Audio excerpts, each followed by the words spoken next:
Blog Talk Radio. Let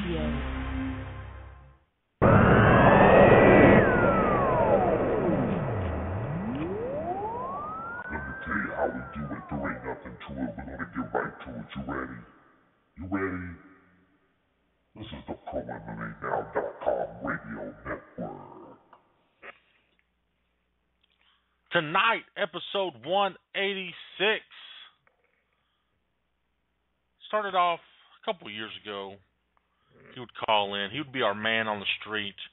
He'd give us the scoop on some drama or some news. Then he got all fancy and started working for the ISKA and started having some fighters do really good and worked for the XFC. Tonight, Jeff Hobbs is our one and only guest. He's going to join us to talk about Luke Sanders' big RFA fight that goes down this Friday night live on Access TV.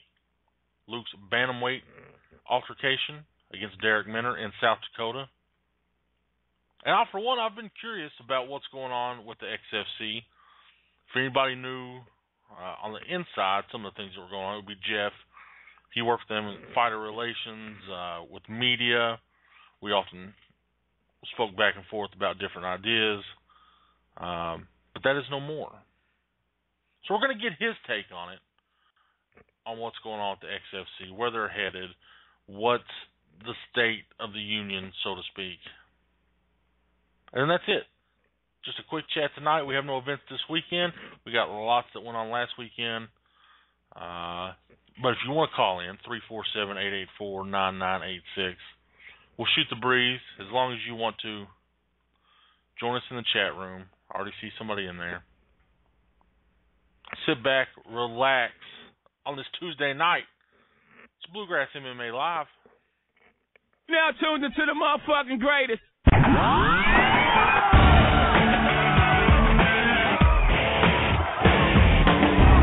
Fighters first, fans always. The Ohio Valley's #1 source for MMA. Broadcasting on the ProMMANow.com radio network. Brought to you by Bangtown Fightwear. This is Bluegrass MMA Live. And now, here are your hosts, Juan Valley and Gary Thomas. You could be anywhere in the world, but you're right here with us, and we love you for that. This is Bluegrass MMA Live. Same bad time, as always, Tuesday nights. You know how we do it. Brought to you by Bangtown Fightwear. Make sure you are checking them out. Look for their return here very shortly. BangtownFightwear.com. Also, our good friends Luke and company over at Intimidation Clothing. IntimidationClothing.com. You can follow them on Twitter at Intimidation MMA. Tonight, we're also brought to you by Audible.com, the world's leading provider of audio entertainment. Whether it be audiobooks, podcasts, whatevs. They've got it. Over 150,000 titles for you. Go to audibletrial.com/Pro MMA now. You get a free audiobook. I'm going to suggest Bert Kreischer's Life of the Party, read by Bert Kreischer. If you don't know who Bert Kreischer is, hilarious stand-up comic. It's his words in his own words, if that makes sense. Super funny. You also get a free 30 days of their service. And you can listen to it on whatever you're listening to this program right now. So, there you go. With that, we're off and running. Huge weekend in our listening area. Bluegrass Brawl, super event in Lexington. Turf Wars pulled off a big outdoor show. Make sure you go to BluegrassMMA.com, read the recaps, look at the pictures, see our awards, see the whole 9 yards. It's idle this weekend, unless there's somebody out there that's going to an event that perhaps we don't know about. Perhaps. Call in and tell us, 347-884-9986.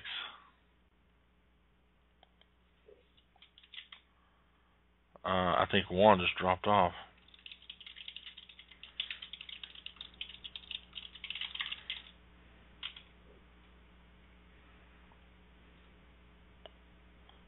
Maybe not. I see. Let's just do this.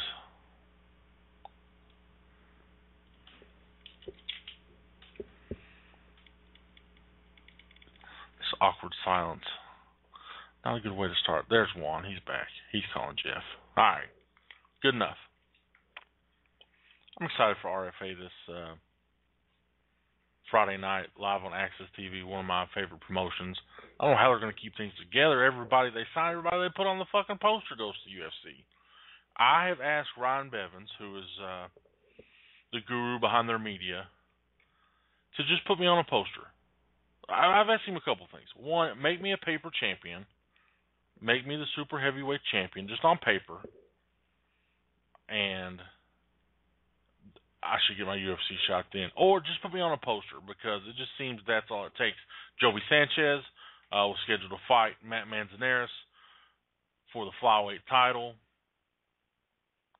Joey Sanchez was the challenger to the flyweight title.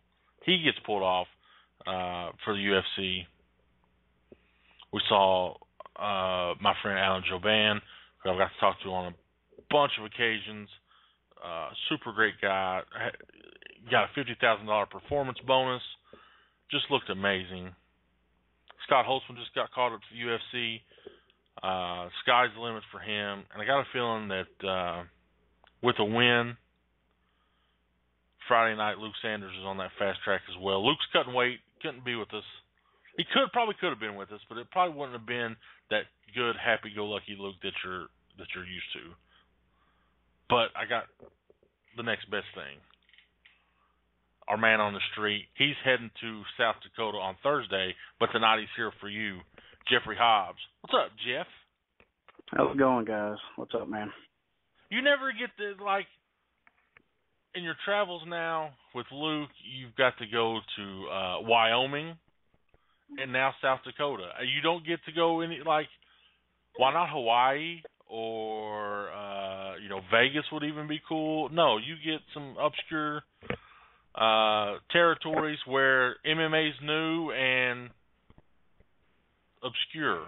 Just weird places. Yeah, nothing exotic. It's definitely places I would have never thought we would be pinning up on the map. But I guess when it's all said and done and you look back at a map and go, yeah, I've been there. But I'm interested. I couldn't even tell you where South Dakota is on a map, to tell you the truth. I think like Ed Soares, who's the president of RFA.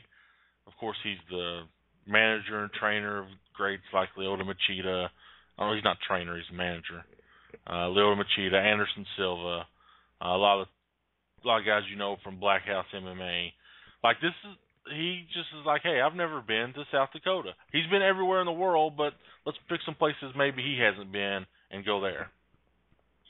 Yeah, I know a lot of it has to do with areas, whether it be a couple of good ticket sellers, cities that are fiending for some action that can really fill a good undercard. I mean, I think they do their homework on the cities that they go to. So it's the first ever sanctioned event in South Dakota. So you got to imagine the MMA fans there kind of probably salivating for a good card. So he may be onto something here. Do you think that could be a good thing or a bad thing? Like, when you've worked with the commissions and, you've been around the ones in Tennessee. I know you've been up here in Kentucky, been around the way. Like, if they're good, it can make your life really easy. If they're bad, it can be a long night. I just hope South Dakota's got their shit together. Absolutely. I mean, I've seen really fun ones to work with, and then there's Florida. Which Michigan. Not so fun to work with. I mean, Michigan was kind of, I don't know, they were just weird. It wasn't that they were bad to work with. It's just they were just kind of odd. Now, Florida, in my opinion, they're hard to work with. I pretty much, I wanted to quit at one point, just working backstage with them. They're not the easiest people to work with in the world. So I don't know. We'll see. I mean, it'll be I'm sure a learning curve for them, come Friday night. Luke's back in Nashville. He's cutting weight. I would have loved to have talked to him, but you know how that goes. He's nutrient deprived. His hair's probably a mess, so I know he doesn't have time. But as a guy who's been around Luke for a long time, coming up there through Nashville MMA, and I've got to see Luke really get a start with Strikeforce and see where he's at now, undefeated. And it's not like he's been in any close fights. His last fight, I think he probably lost the first round, but then there was no looking back. So we'll say he lost a round probably out of all the fights he's been in. This is an exciting. This is the number one contenders fight, and I know he's very, very focused and very driven. But for you seeing this, this is huge, right? Because little Luke Sanders, let's just be honest, one fight away. He's with his teammate Scott Holtzman and the crew from the lab. He's right there in the mix at 135 in the UFC. Absolutely. And to be clear, I just arrived to his house, so he's sitting right here next to me. And you are right, his hair is a mess. So he's right here. No, but you're right, man. This is, it is. It's a big deal right now. It's not bragging or anything like that, but he's close. He's right there, and I know he's on their radar. We know what it's going to take to get there, and he's close. So this is, it's just another day for him. He's just going to go in there and do what he's supposed to do. But you're absolutely right. It's exciting for me and everybody else around him, just to watch him go through the process. Knowing what's right there within grasp. You get close to a lot of fighters in your area. I don't think there's anything wrong with saying you live vicariously through somebody.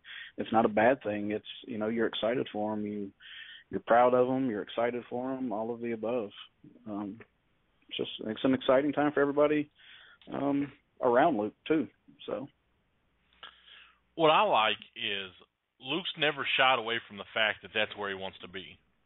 Right? Some people will either suppress no, he's that. definitely not. Yeah, he's never been shy of saying what he wants to do. I think we remember the camera incident with XFC, but he knows what he wants. So he's not afraid to tell the world, what he wants, and that's why it was a good fit with RFA because when we started talking to him, that's the first thing they said is, we want him to go. So it made it a lot more comfortable. It's a weird thing going into past promotions where you're in the locker room getting a pre-fight speech and they're telling you what not to say and don't do this, don't do that. And then, you get to the RFA and you're in a rules meeting and they're saying, if you want to go to the UFC, tell the world you want to go to the UFC, Look in the camera, tell them what you want. Call out the matchmakers, So it's I'm sure it's a relief to be able to, they want you to be yourself.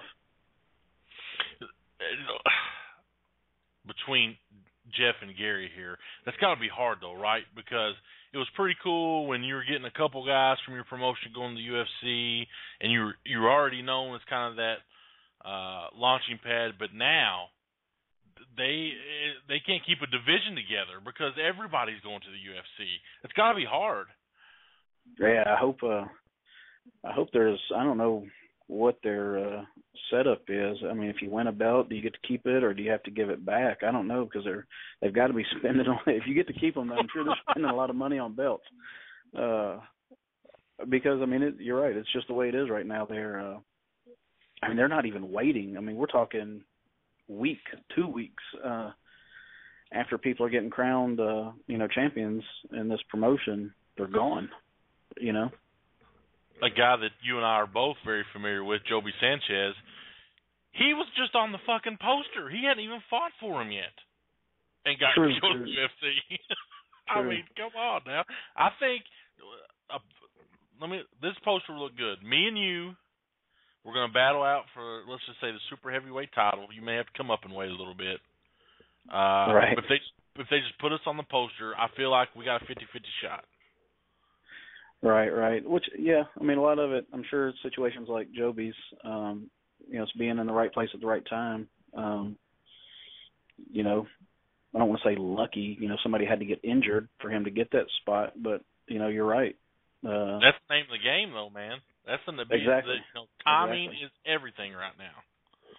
But again, had he been with another promotion, and that call came, they may not have let him out of his contract to go do that. So again, it's a good thing right now to be with the RFA.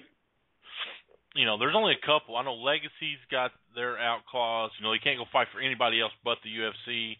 RFA's doing it, but one of my favorites, I don't know if you're familiar with Lou Neglia up in Atlantic City, but, like, for instance, he had Chris Wade, who was supposed to be in a title fight in just a couple of weeks, and he gets to call the UFC, and their first call was to Lou saying, we're under contract with you, what happens? And Lou says, what contract? Rips it up, says, have at it. Yeah. So. Yeah, it seems to be becoming more of the norm now. Like you said, RFA, Legacy, I know Titan has a Zuffa clause. Like I said, Lou Nagella, it seems to be becoming more than the norm.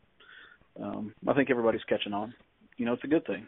It's a good thing for your promotion to be able to say, we're putting out this type of talent.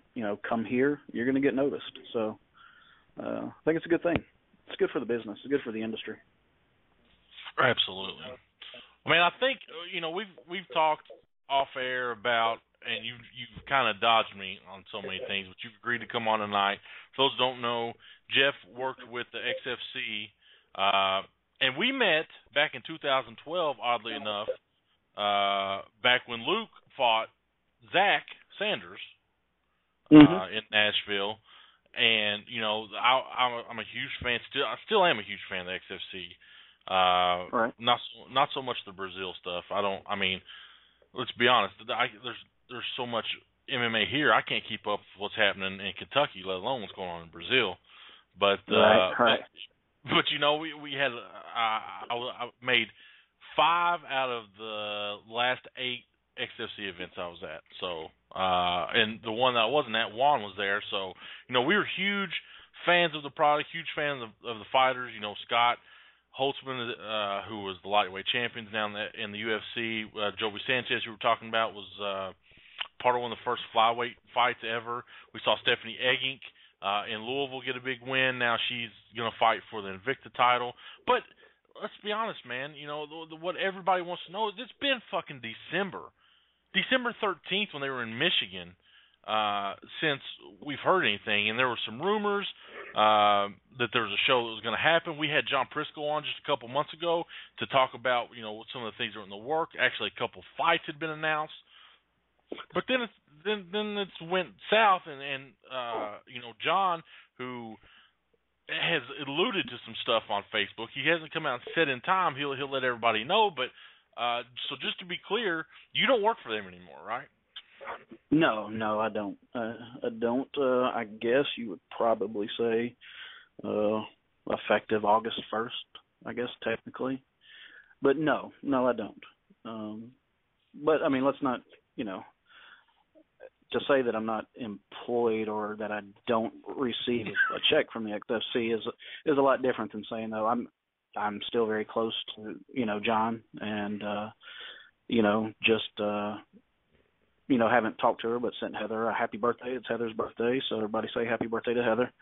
And passed a couple of messages with, TJ and Brooke, the media crew, just the other day.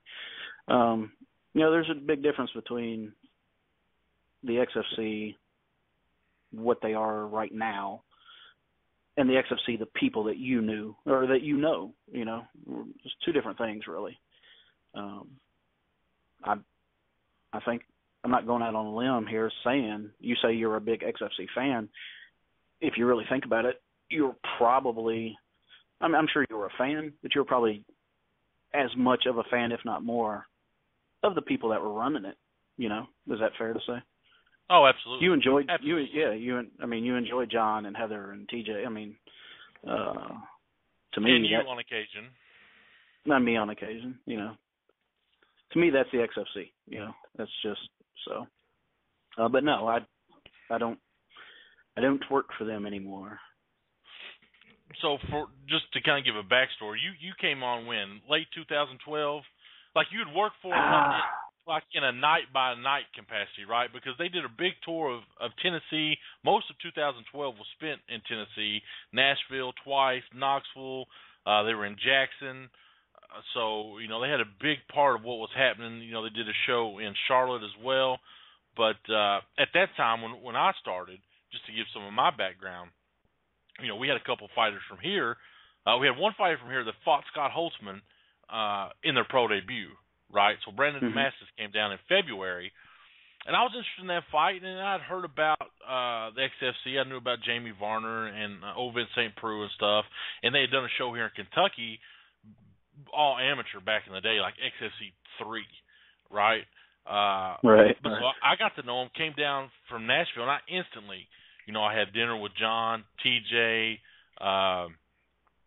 Christopher James at the time, who was working with him. You know, I had a great time. And really, like you said, I fell in love with the idea of that close-knit, small group with big dreams of conquering the MMA world. Because let's be honest, that was what John Prisco portrayed. He was a, right. you know, larger-than-life kind of character who always said what he thought. Was never hamstrung by any political correctness. You know, he told us once, he said, you know, the UFC, they don't have the best fighters, you know. Right. Those guys have yet to be discovered, and that's what he was doing, was picking out these gems. Who knew? What an eye for talent, right? Scott Holtzman, Joby Sanchez, Stephanie Egink, you know, these guys that have all moved on, Nick Newell even. So, But all that started to change. John had a stroke, and you know, he wasn't in Louisville. But in 2013, things went on. The show started getting a little more spread out. Went to Michigan, went to Albuquerque, New Mexico, and then they stopped. Right. Can you tell us what I know things kind of shifted focus to Brazil, but where are we at, lost in translation here, as far as how things went from every 6 weeks to nothing? Man, you know, like I said, it's you know, it's hard to talk about. It is, you know, quote unquote, a touchy subject, I guess, right now. But I mean, you kind of hit the nail on the head. And again, let me go ahead and preface right up front too. Everything I'm, you know, talking about or saying, this is just from my point of view. You know, this is me from my position. You know, getting a salaried employee, getting paid, you know, by the company, and just kind of what I saw go down or seeing go down, or it's just my opinion on how things happen. But, you know, you kind of hit the nail on the head. Brazil, you know, as far as the U.S. brand, it seems like once this Brazil thing got good and going, that, you know, things started going downhill for what I call the U.S. brand of XFC. You know, there were new people. You know, there were new people in the mix, and you know, different personalities. And you know, slowly it just seemed like kind of behind the scenes, things just started changing, and kind of changing out of our control. You know, it seemed like, I mean, I can't say that I've been, you know, privy to every bit of information. I'll be the first to admit that. But, you know, like I said, from my standpoint, my point of view, it's, you know, when the guys that were heading up this, you know, South America division, the Brazil division, got involved, things just started changing, started slipping away. Did you think that there would be a show in 2014? Like, I know we were going to go back to I did. I mean, I started Florida. I started writing on the show. I started getting matchups and told to start writing press releases. You know, I fully expected there to be a show. And again, this is me talking. I mean, I think everybody on the U.S. side thought that there was going to be a U.S. show. You know, Mr. Prisco, you know, included. I mean, he was handling business the way he knows how. And, he felt and was told that the show was going to happen, and we were on the course doing what we always do. We were all chomping at the bit. Like you said, it'd been December since we had the show to work on, and we've all TJ and Brooke still had their hand in a lot of the media stuff for the Brazil stuff. I was trying to write as much as I could about Brazil matchups. It was kind of hard to tell you the truth, writing about fighters that there's not much information you can look up on, that things don't my American slang and idioms and, things like that, they don't really translate, but I tried to write as well as I can. But, we were all chomping at the bit for an American show, and we thought that was going to happen. And I don't know. Like I said, I'm just giving you Jeff Hobbs' version of what happened. Sorry about that. We got paid on a certain day of the week. Every other week, every other Friday, we were paid. Funds were usually available on Saturday, depending on how your bank held them. I mean, it was like clockwork, the entire time I was with them. And without warning, I knew a certain Saturday. I think it was actually July 4th weekend. That Saturday, I had kind of already started pre-thinking, hey, the 4th is here and it's a holiday. Maybe I need to start checking. Maybe payroll will be deposited early because of the holiday, and it wasn't. So I thought, okay, no big deal. Surely it'll be there Saturday, or a deposit will be made Saturday. Because things like that have happened with holidays before, but I go, yeah. I had an account open just for my XFC payroll, and went to, like I said, I've always been able to count on it like clockwork, and I have bills just like everybody else does, and who pays bills with checks anymore? Nobody. You set up auto pays, auto drafts, things like that. So I had some bills that I had set up for auto pay on the day that I knew deposit was supposed to be there, and deposit never came. And next thing I know, I got, a couple of bills calling me, and I could start getting notices in the mail or through email because I had notification things. And next thing I know, my account's grossly in the negative. I start getting charged, from this one account and non-sufficient fund fees, and every time they kept trying to send it through, they were piling up, and these bill people were going ahead and charging me on their end. Well, hey, that came back returned. We're charging you another $25. It was crazy. It was hectic. And when I started trying to ask questions and figure out what was going on, I really wasn't getting answers. And it wasn't because the people in the office, and when I say the people, I mean John and Heather. It's not because they were trying to keep information from me. It was because literally they didn't know. They were in the same boat I was. None of us could figure out what was going on, and weeks go by, and I'm kind of stressing, and things are kind of going. People don't understand that what something like that can do to a person. I mean, even if we're all doing fine and fairly well off, but some of us are check to check people, and I'm not ashamed to say I'm a check to check guy. It's just how we live. Things like that are huge, and they affect, your life and your livelihood and your family tremendously. And, we just weren't getting answers. And next thing you know, another 2 weeks goes by. It's time for another paycheck, and still nothing. And, the next thing I'm hearing is, well, we're going to have conference calls, we're going to have meetings to see if, if we're going forward. And I'm thinking to myself, I didn't even know that was a question. I thought we were just trying to figure out what was going on with payroll. I didn't know that there was a bigger issue here. And, to make a long story short, the owners, the investors of the company, that was their way of telling us that, we were no longer going to be doing this anymore. And, surprise! For me, yeah, exactly. And, somebody might be listening to this going, okay, this is just a jaded employee or a jaded person. You know what? You're right. but I don't think there's anything wrong with that. I think that's human, that's natural. I mean, I am upset because it happened that way. I think that was a really horrible way to do business. It'd be one thing to pay you and say, hey, this is your last check, to give you some time to make arrangements or to look for something else, or say, hey, this will be the last month, that we're getting paid. We want to give you guys fair enough time to make arrangements. But no, their way of saying, what was going on was it reminds me of Office Space, when the guy was talking about we fixed the glitch. He's been getting paid, but he's not an employee here. So what did you do? Well, we just fixed the glitch. I felt like somebody just fixed the glitch and stopped my checks. It was a very frustrating month of July. I'll tell you that much.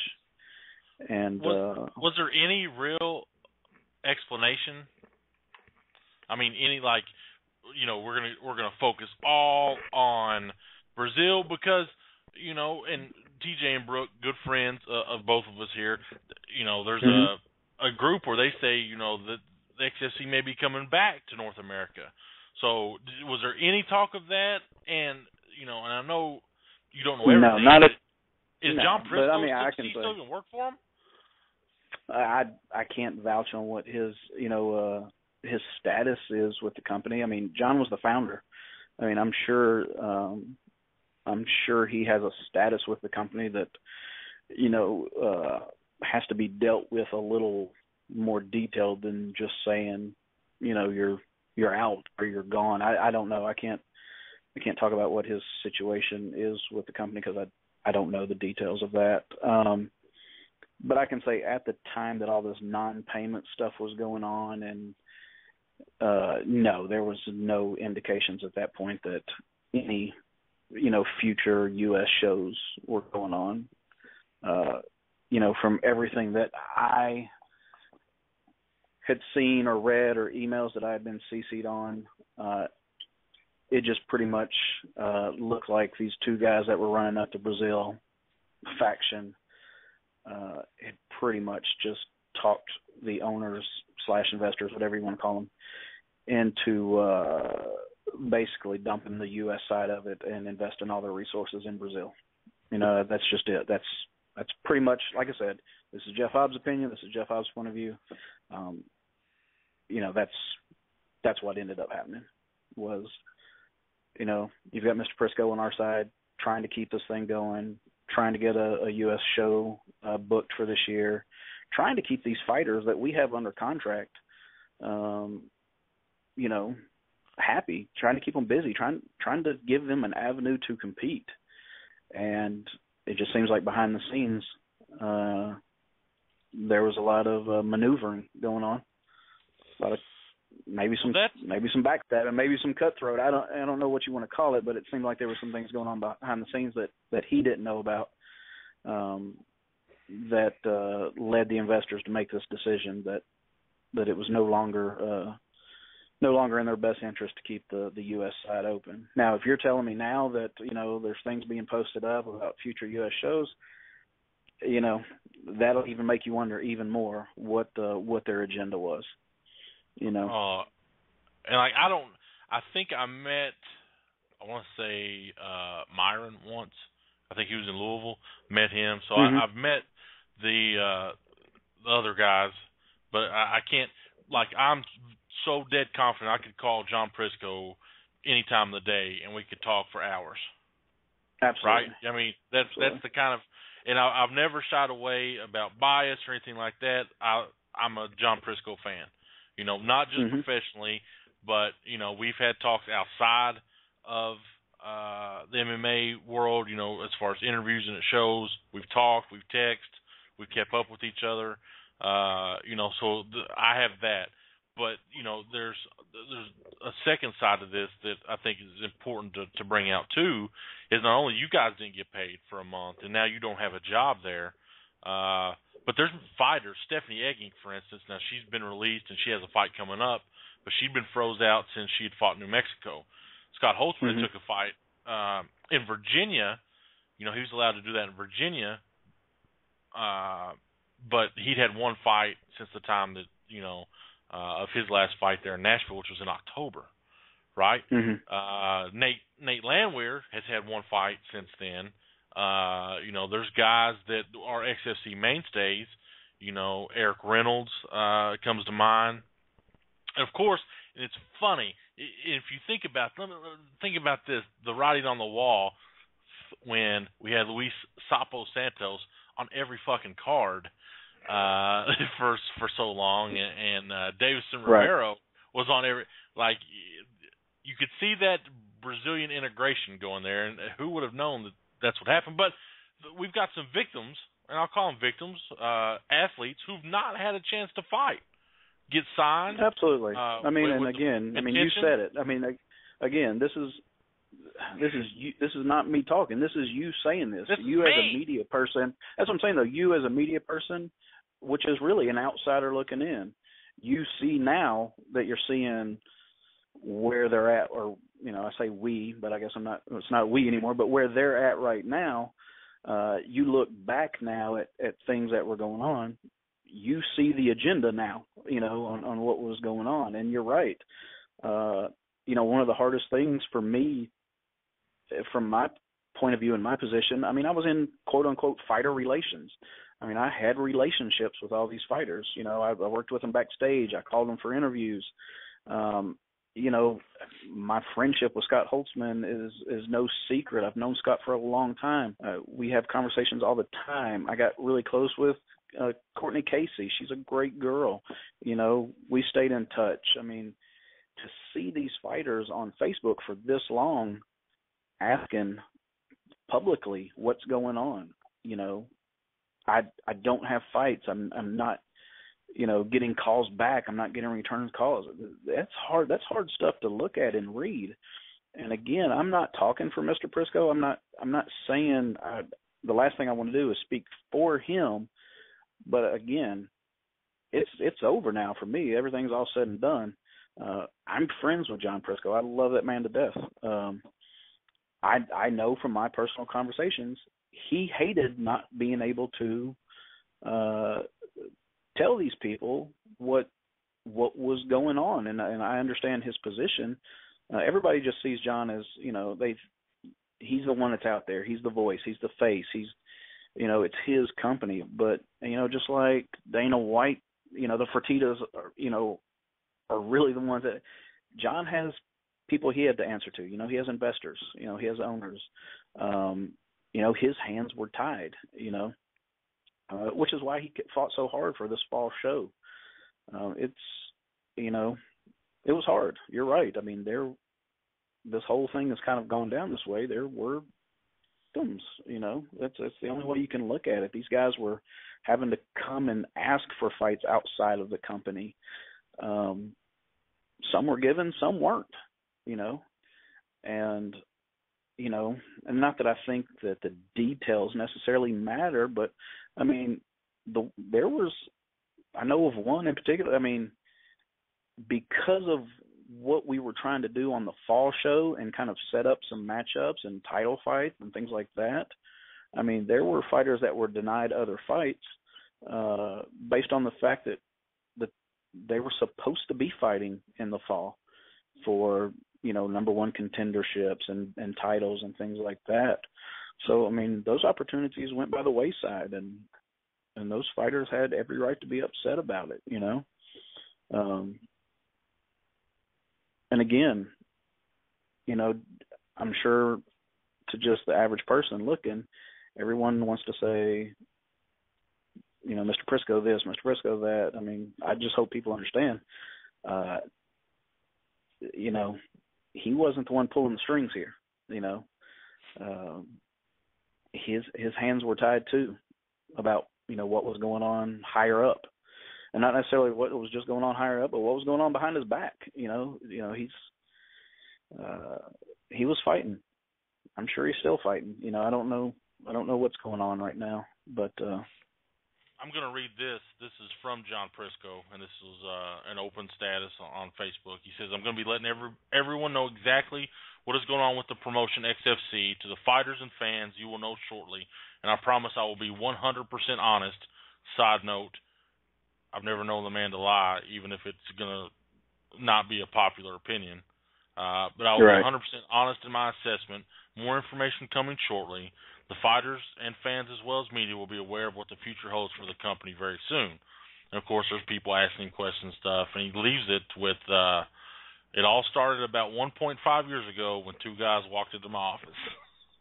And that's kind of like, the first, if there's going to be a book, like the first chapter of that book. That's yeah. We're talking about a guy, for those that don't know, who was ready to go to prison for his promotion in Greece. Or I guess it actually would have been a Turkish prison.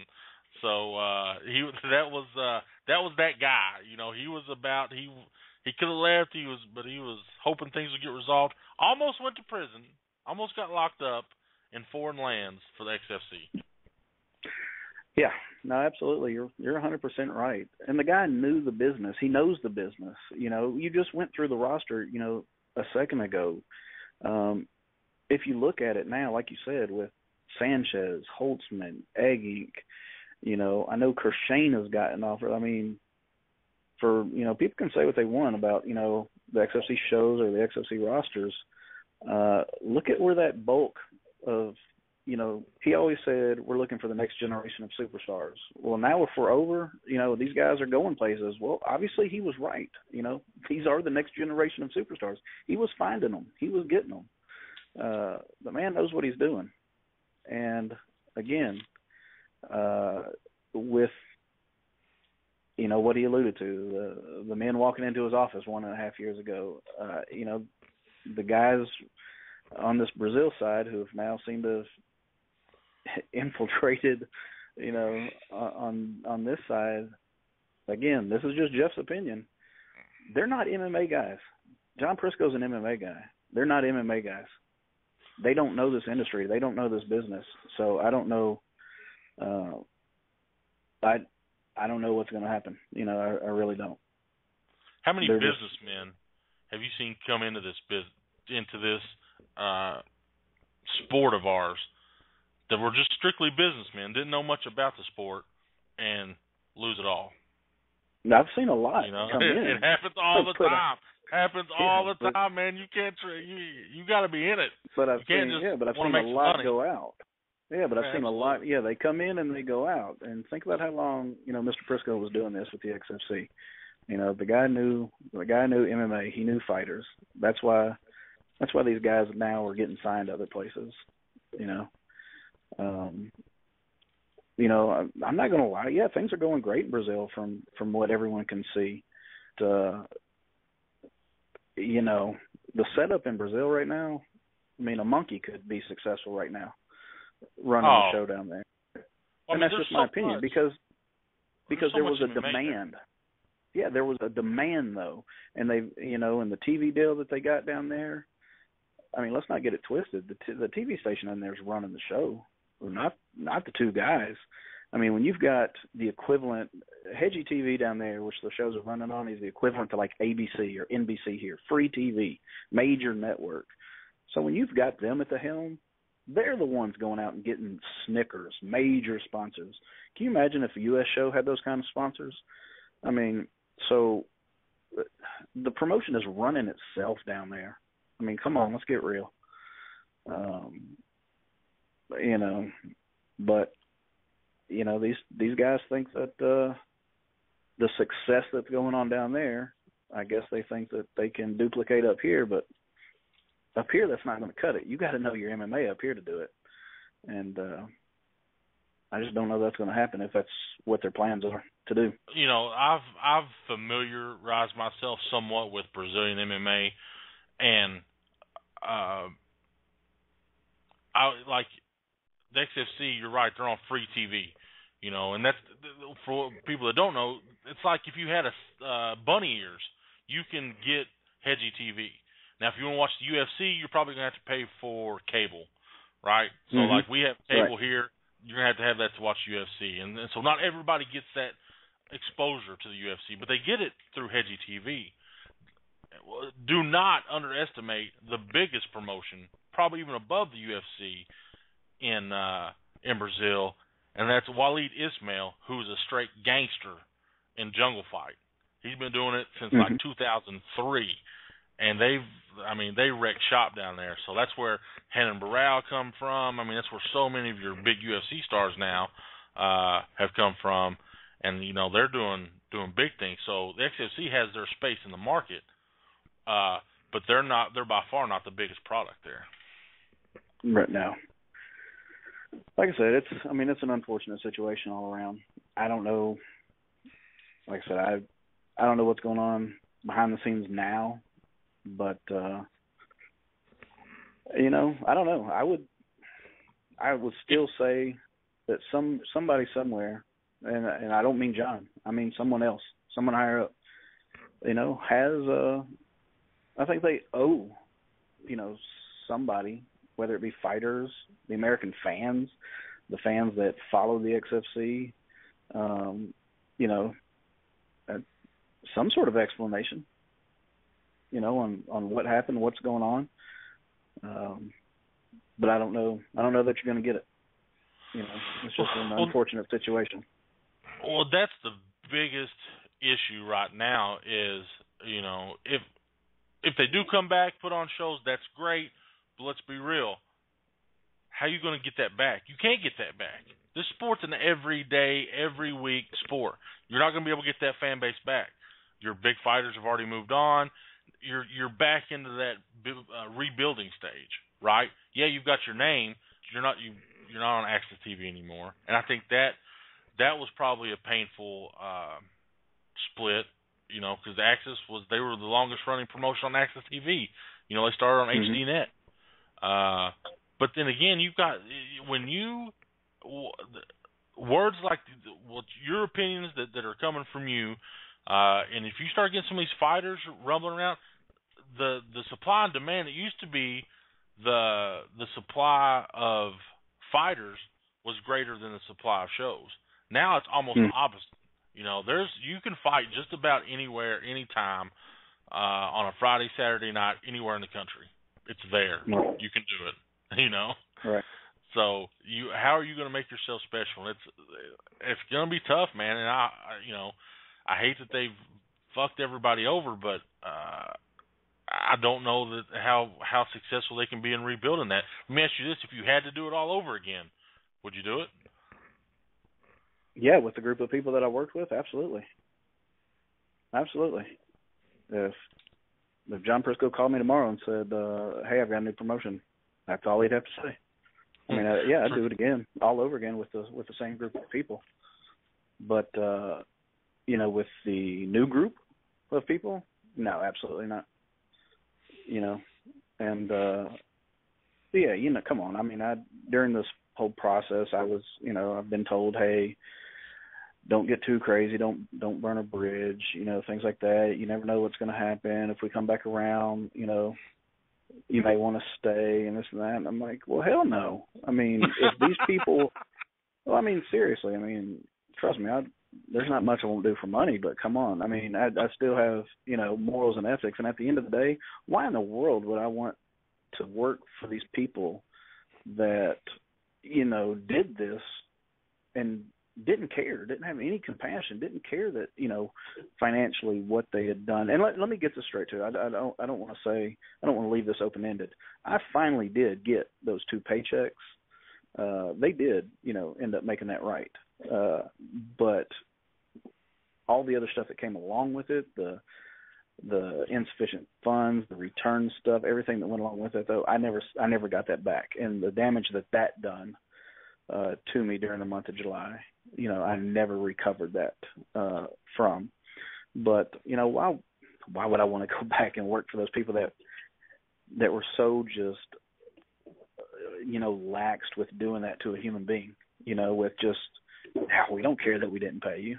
We didn't care that we just surprised you with not paying you. We don't care what it did to your family. We don't care that your air went out the week after you didn't get paid and you didn't have extra money to get things fixed. They didn't care. They could care less. It was no big deal to them. So, so would I do it again with the group that I was with? Absolutely. Would I do it again, or would I suggest or give advice, or would I suggest, a friend to do it with the group that's there now? Absolutely not. No, absolutely not.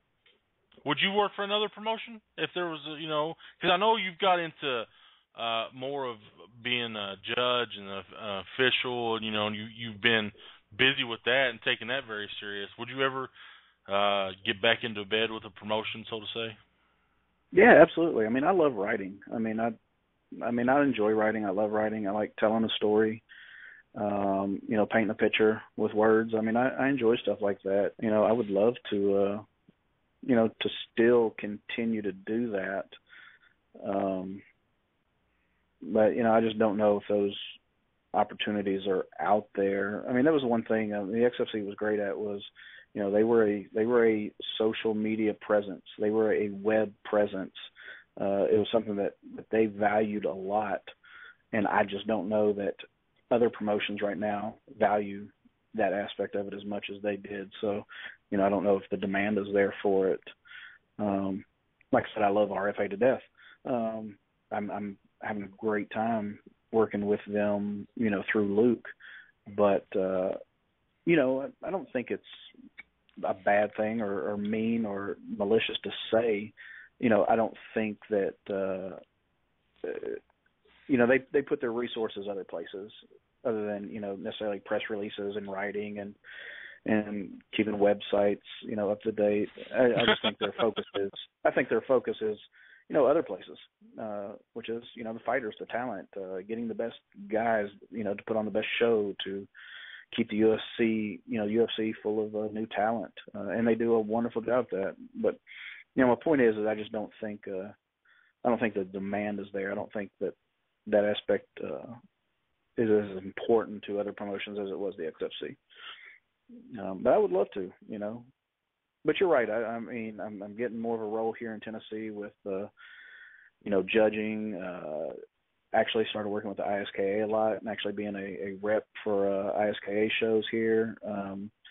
Things like that. And for things like that, there are certain things that you got to stay impartial on. So, I've started staying out of gyms and things like that as much, just so, there's no conflict of interest and things like that. I don't think it's a bad thing to say. I just, I like having my hand in things. I'm a fan of the sport through and through. And I'm always going to want to have a job. I still to this day, when they call me about a judging gig, I get tickled because they're asking, hey, do you want to come judge? And I'm laughing in the back of my head going, I was going to buy a ticket anyway. I was going to drive to the show and purchase a ticket anyway, and you're going to give me the best seat in the house plus give me a check at the end of the night? Come on, So, I'm staying busy. Yeah, that's how when I judge, I'm like, oh my God, I was gonna be here anyway, but I get paid for this? Joke's on you, that's man. how I feel every I'd have done it for time. free. I'd have done it for free. Yeah, exactly. You know what? Pay my gas, give me a hotel room, whatever. I would have came anyway. I was fixing to buy a ticket anyway. It is what it is, man. Like I said, the XFC for me is the thing of the past. It's a thing of the past. Really, let's be honest. There is no XFC for us. For the American fan. Until the day I see a show in America, and I don't mean just read about a show, until the first fighter walks out of the curtain, I'm like you. To me, there is no XFC. What's going on in Brazil is its own thing. Wish them luck. They'll be successful down there. But until I see somebody walk through a curtain at an XFC show on U.S. soil, I won't believe it. Man, it sucks. We invested a lot of time, a lot of travel in the XFC. Not as much as you, but I've driven to Nashville 3 times, Knoxville, Louisville. Then it's just fun. It's always that big show it always had that big show feel, but it was small enough to where you knew, like, I could talk to you, John, TJ, And anybody. that's what I'm saying.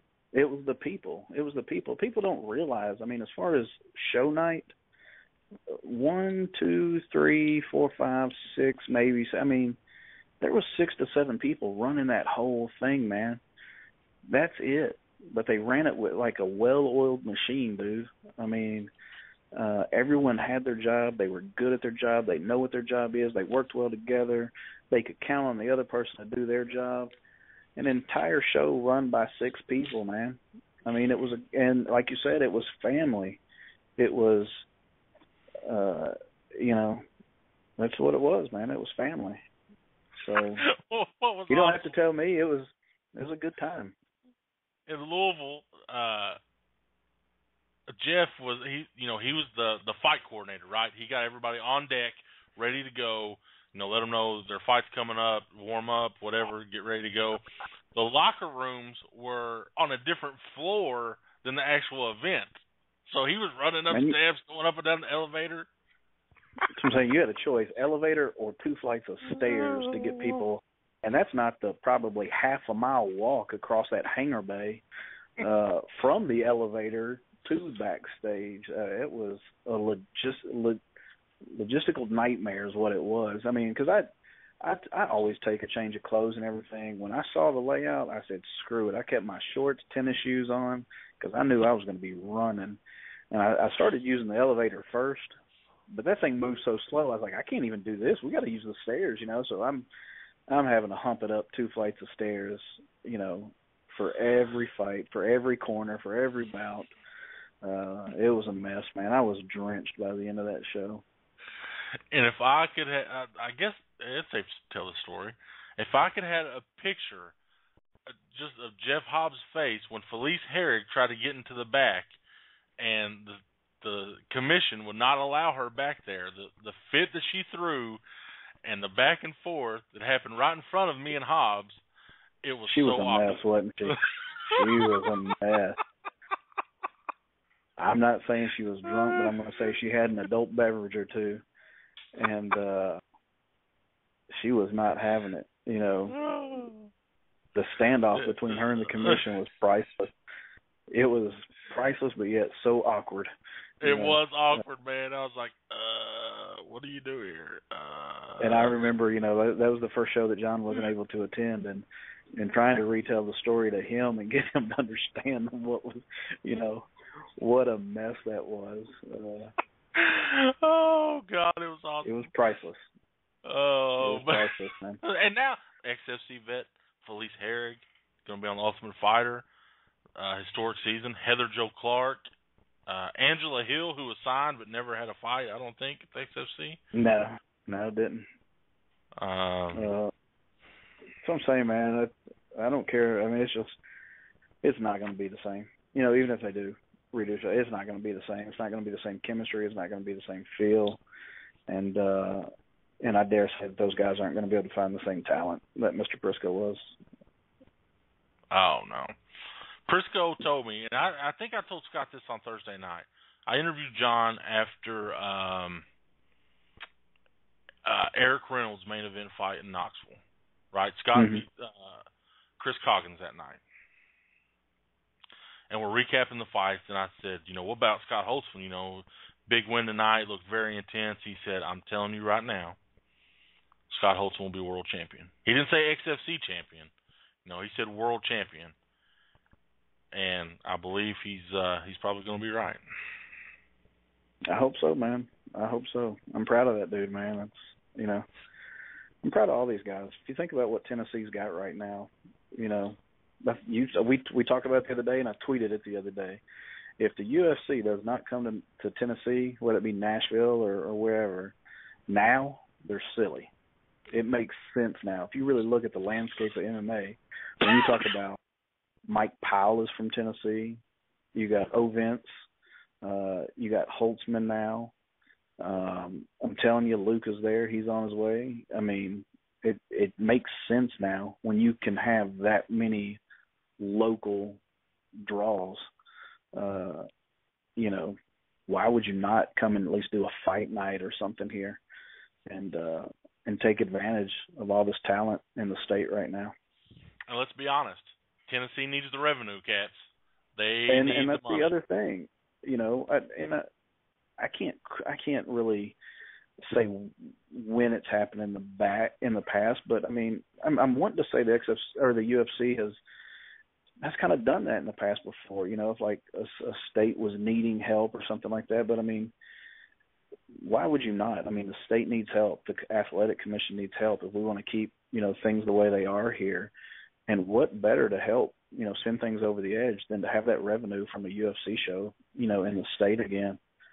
I mean, it would just be a win-win, in my opinion, right now, to have all that Tennessee talent on the card, ticket sales, the hometown boys on the card, and then to help out an athletic commission. You may want to come back and do a show later on.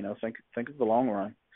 Tennessee might not have been on the docket or roster anytime soon, but if you had any plans to come later, you're going to need to come now and save the thing so you can come back later. I think it'd be a good thing all around. No, let's put over in St. Preux, the pride of Knoxville, in fucking Maine at 1 o'clock in the morning fighting. Come on! I mean, I know it's the biggest and best company in the business, but Jesus, 5 rounds with Ryan Bader. Tell me you didn't. I mean, I almost didn't make it through the fight. It was and that's no offense to the fight. I didn't wake up till the second round. I had already fallen asleep. I woke up in the second round. So I had already dozed off. So I woke up at the start of round 2. It was late. It felt late. It was late, and you're an hour behind me, so it was just midnight there. Oh yeah, absolutely. Well, Jeff, you got a big trip headed all right, up. guys. Luke Sanders takes on Derek Minner. I had a chance to talk to Derek. Seems like a good kid. Yes. Good kids Everybody don't always watch. win. Friday night, Access TV starts at 9 p.m. Central. Watch him. I think he's the feature bout. He's right before the title fights, number 1 contender fight. Hey, one way or the other. Either he's going to put on a show and maybe we can get the call after this one. That's what we're hoping for. But if not, get this one out of the way. There's a title on the line, and we all know what that means in the RFA. So we're right there. So I know I want everybody's support for Luke, and I know Luke wants everybody's support. So everybody, please watch. I think Tennessee right now is doing a really good job supporting each other, which is a good thing. Absolutely. Luke's got Renegade Panels, Stand-Up Fighter, MM&I Construction and Design, and he says, "I love you, Riley," on his banner. Is that his daughter? Yeah, that's his daughter. Yeah, he's been away at camp. Yeah, he's been away at camp and away from home for a long time. So we know his daughter watches the fights, so we made sure we got a message on the banner for his daughter, so that way during the introductions, he can make sure he goes over and get some airtime for his daughter. And like a good friend, she had a recital or something like that. He was in camp. You went and watched for him. You went and took pictures and stepped in like a champ. Yeah. I did. Now, my photography wasn't the best. The lighting was horrible, so I felt bad. I made the trip all the way up there to get pictures for him, but the lighting was horrible. But I guess it was the thought that counts, man. I know how hard it is to be away from home for camp, so I know absolutely as a father he would have been there, no questions asked, had he been home. So I just tried to get up there and support for him while he couldn't be there. So. Well, Jeff Hobbs, be safe. Tell Luke we'll be watching. We'll be wishing him luck, and hopefully this XFC shit straightens itself out. If not, oh well. We will move on. If not, man, I don't know. Maybe you can get some better answers. I don't know. I doubt it. Big Gary. I know. Well, thanks for having me on, guys. All right, man. Take care. Enjoy your flight to beautiful Sioux Falls, South Dakota. All right. Thanks, Gary. Bye. All right. Jeff Hobbs used to be our man on the street. Now he's just a man. Our man. I guess we could say that. I hope that shed some light onto what's going on with the XFC. I know there's still a lot of questions unanswered. There's still good people involved. I don't know if Prisco's still involved, but Brooke and TJ are still doing their thing. But it's just hard. It's just hard. Juan Valley. What's going on, good sir? What do you think? I mean, we put a lot of time in the XFC, man. And it's sad to see. You know, it's been since December. You know, Dom Steele fought Ryan Thomas on that card. It's just, I don't know. It's to go from, we went a stretch probably for fucking 6 months where every show we had at least one XFC fighter on. Absolutely. That's how busy they were. Right. It kind of shows their character on what they did with the whole, paycheck situation with Hobbs, and not only that, but if you take a deeper look at it, the bigger picture, they lost their Access TV deal back in December. They never renewed the contract. So I mean, we should have known right then and there that something was going on. Why wouldn't Access TV renew the contract? I mean, they were great. We don't know the numbers as far as what they're pulling in when their events were on versus other promotions. But they're the longest running promotion on the network. Exactly. So yeah, at the time, what they said was we want to do more events. If so, I'm sure you could have worked into the contract to say we'll do whatever amount of events you want us to on Access TV. We're going to do events outside that as well. Yeah, Legacy does that. Not all Legacy's events are on Access TV. Exactly. So I don't know. Like you were in Louisville, you went to Nashville. Juan slept on the floor in Nashville. I did. You remember that when Jack and I we that were was at the Millennium, wasn't it? Oh, fucking great hotel, man! Great hotel. It was a nice hotel. Hey, do you remember after the event, me and you sitting down in the lobby with James Mond, and who would have ever thought Gina Begley? Gina was just a correspondent, No. Oh yeah, you're right. With before West that, we went Virginia to that bar with them. Yeah, the something or another. Or Juan asked for asked for a Budweiser, and they were offended because it was like a snooty fancy beer restaurant. And no, we don't have that. And Gina's over there drinking a sampler of shit that I've never even heard of. It was funny. It's fun times, man. That's what above, making money or trying to hold our own in the space that we're in, on the internet. Like that's the stuff that when it's all said and done, when the book closes on Bluegrass MMA, when they nail my coffin shut, those are the things that I'll never forget. It's like those trips, the people, our fight family that we talk about. Gary Copeland, XFC ref, and he kind of been I think I can talk openly about this, and if I can't, well, I'm sorry, Copeland. But he did the first show in Brazil as the referee, right? Yep. Superstar. They loved him. The next event he couldn't do because he was scheduled to do it. They changed the date. Well, he had a date that Friday night with Bellator, and then Saturday night Turf Wars. Well, he couldn't change it. They wanted him to not do Bellator. That's the night Daniel Strauss fought Curran in that just epic fight. And absolutely correct. And they've not used him since for picking Bellator over XFC. Right. And why you would blackball a referee that's all popular people? As fuck. Yeah, right. He's popular as hell. I don't know, but I wonder if they're going to use Cyrus Fees anymore. Oh, I'd say so. Yeah, I'd say Cyrus is still in. I think TJ and Brooke are still working. That's another story. The night before XFC 23, Juan, myself, TJ, and Brooke on 4th Street. The footage never came out of Brooke riding the bull. Juan and TJ playing in a beer pong tournament. It was that. That's what this is all about, guys. Don't get it twisted. We love the fighters and we love covering the sport and telling you the stories and all that, but like what keeps you going, keeps you hooked, is those type of interactions. Absolutely. Absolutely. That's what I like. That's what I enjoy most about doing this. Because it certainly ain't about the paycheck. Because you're a social fucking butterfly. What the hell? You getting robbed? No, the dog peed in the house.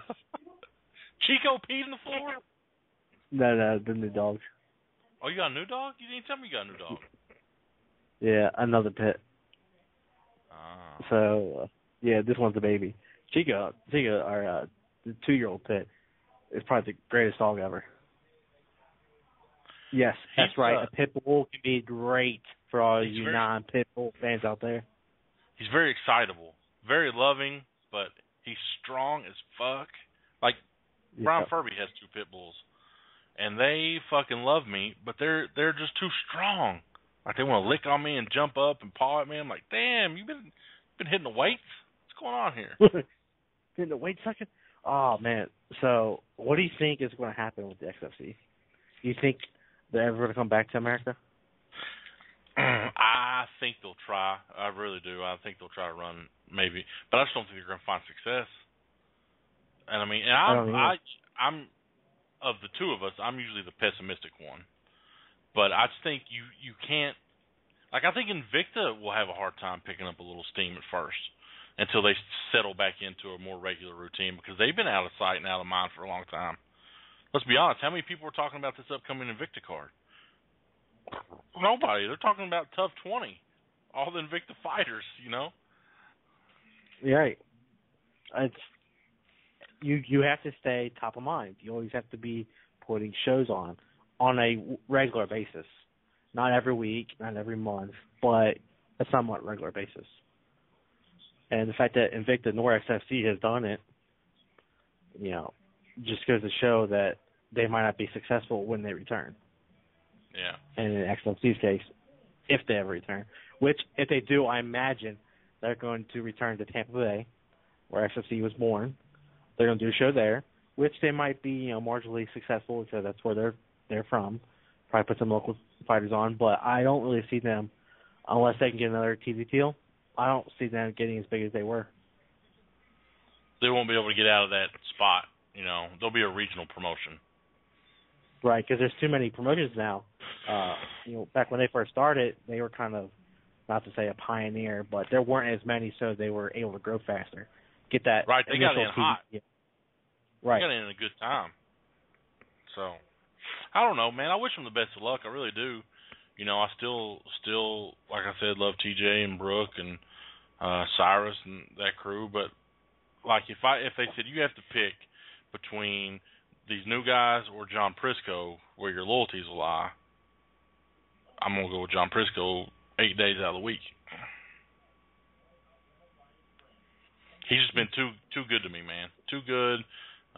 You know, he's been giving of his time for us for years now. You know, all that stuff. So. Yeah.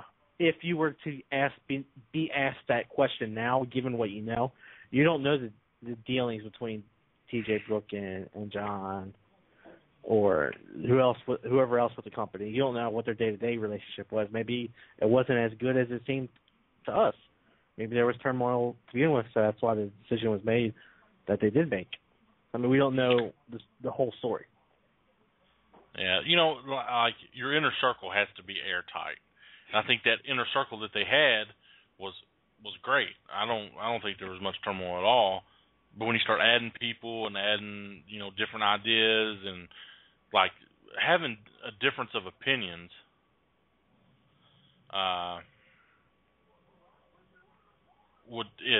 is fine. You know, sometimes great stuff happens out of that. But you can't have these big personality clashes and can't agree on stuff and it like run smoothly, you know. And I think they were doing it, like he said, as a well-oiled machine for so long. I don't know. We'll see. I don't think Briscoe's going to be involved. I think Briscoe's out. You know, he's not said anything. Jeff, you know, can't comment on that, and that's fine. I think Briscoe's out. I don't think he has anything to do with the XFC anymore. He's been Bjorn I would Rebney, imagine. son. He's been Bjorn Rebney. They should get together. He's been Rebney. That's going to be the new thing now. Yeah, that sucks, man. It sucks. Speaking of which, I am so happy. I'm elated to hear what Coker did. They're getting rid of the damn two things. They're getting rid of the damn tournament. Thank God. I hated that. No, they're not getting rid of the tournament. You obviously they're getting rid of. They're not getting rid of the tournament. All right, did you not read the MMA Junkie article yesterday? Did you not listen to Scott Coker on Errol Hawani's show where he said, "Are you getting rid of the tournaments?" He said, "Absolutely not." They're getting rid of the tournaments. They're going to bring them back if the time arises. They're not going to do the two tournaments first half and then the second half of the year. No. Yeah, they're only going to have 16 events next year. Yes, but the tournament itself for the titles, that's done. They could do tournaments down the road if they have 4 fighters that they can put up that are title-worthy contenders. The tournament that we know of by now is gone. Right. You're right. It's gone. It's not going to be because it's so fucking colluded. Because you know, in theory, it's perfect. You have a tournament, they face the champ, that's great. But when you start guys getting hurt, pulling out, your tournament champ gets hurt, so it's kind of, and then you got in the case of like Patricio Pitbull, who fights in a couple weeks, he's been on the shelf, you know, since the whole Curran Strauss thing went on. Strauss was in line for the title, he gets hurt, Pitbull's supposed to get the fight, Curran gets hurt. It's been a fucking crazy mess. It has. But the second greatest thing that they did, that Coker did, was get rid of the damn weekly shows. I hated that. Yeah.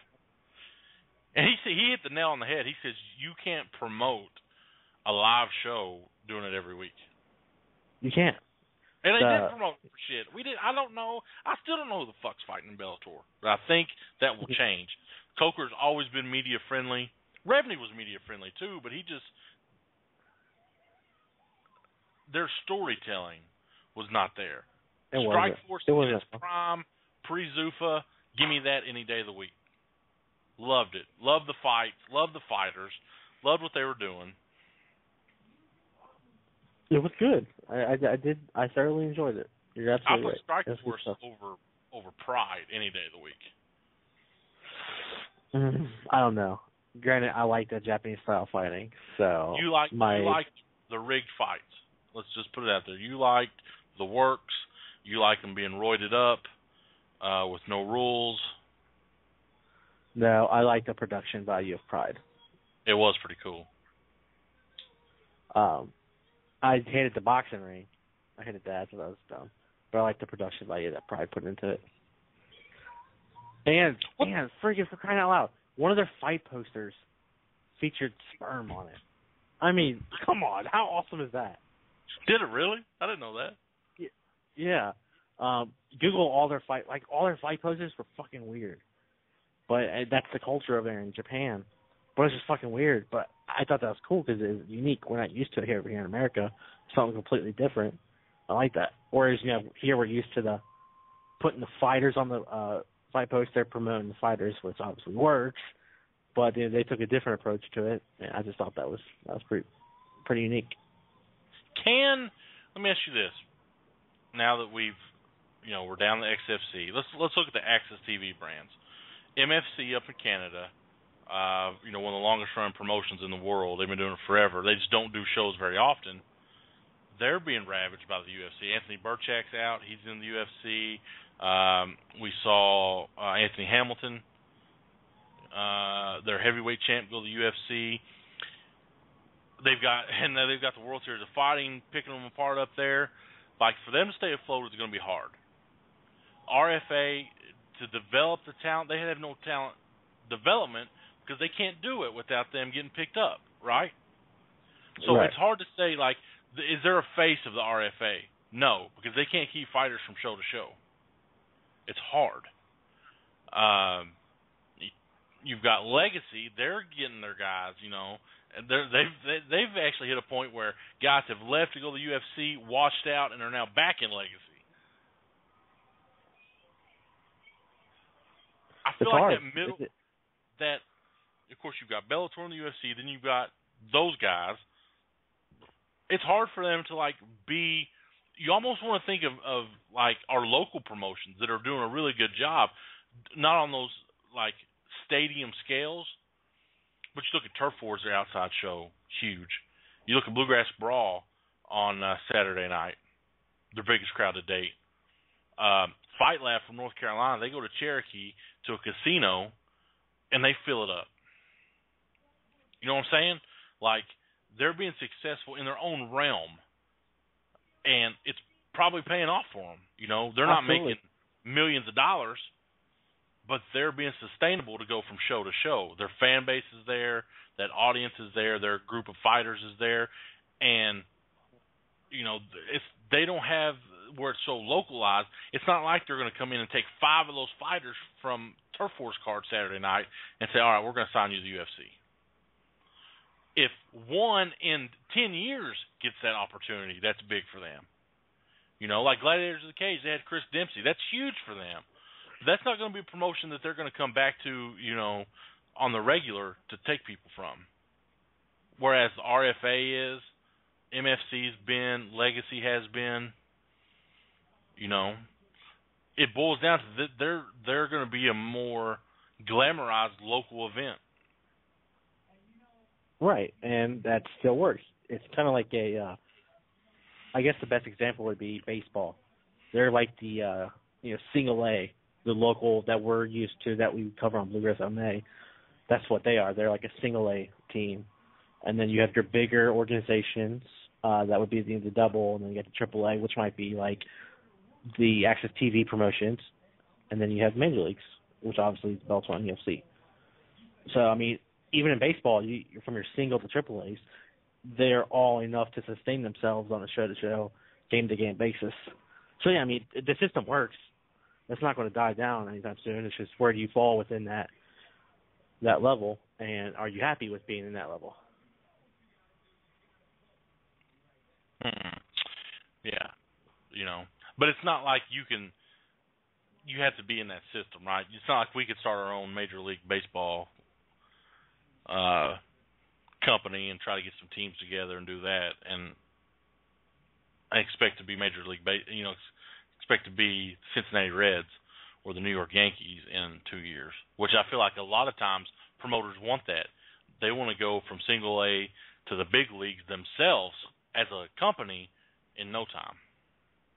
They do, and that's where they fuck up. Think that way? The companies that think that way usually have a few shows, might last a year, and then they're done. Because they blew all that money up front instead of trying to grow the brand like the UFC did. UFC was in debt for, a few $1 million before they ever started turning a profit. $40 million. $40 million. You imagine that? And still putting on shows like, when's it going to turn around? When's it going to turn around? Yeah, you're right. But I mean, you have it's to almost like our freaking millionaires. Fertitas. So I think we're gonna have to. You said Faritas. That sounds like something on at Taco Bell. I almost said that in my mouth. I was gonna say Fertitas. The Fertitas. But yeah, no. We got nothing this weekend. It's so rare. So rare in our business. It is. It's the first time in. I can't remember the last time, to be honest with you. We're both dormant. Let's look what's coming up. September 6th, we've got Hard Rock in Bowling Green. We've got IT Fight Series. We've got Hard Rock MMA in September. I think Fight Lab is back in Charlotte in September. Pinnacle doesn't have another show until the day before Thanksgiving. Turf Wars isn't until October. November 1st, Valor's back. What's that? OFC is back in October. Midwest Fight Series back in October. Art of War is back in October. HFC, Hoosier Fight Club, is back in September. Gladiators of the Cage is returning in October. Art of War's back? Art of War's coming back? They're on the schedule. Oh. So whether the event happens or not, I'm not 100% sure, but they're on the schedule. I just got a message that said, "Did you say titties on the radio?" Where's that I said message from? I'm not at liberty to discuss it. I'm going to assume it's your wife. Maybe. She don't know. We say what we want, right? We're unfiltered. This motherfucker. Oh! We're not. On some side news, I put in for my first set of credentials for a major boxing event. I hope you get denied. I wouldn't surprise me. Yeah. But I hope that is good. It'll be good to see some boxing down at US Bank Arena. Some good quality boxing. When's the last time? Didn't Broner fight there before? Yeah, back when he missed weight twice, or maybe it's 3 times. I can't remember. But he's fighting for the I don't know what boxing weight class is, 135, whatever they call that weight class. 133 it might have been, I don't know. Somewhere in the 130s.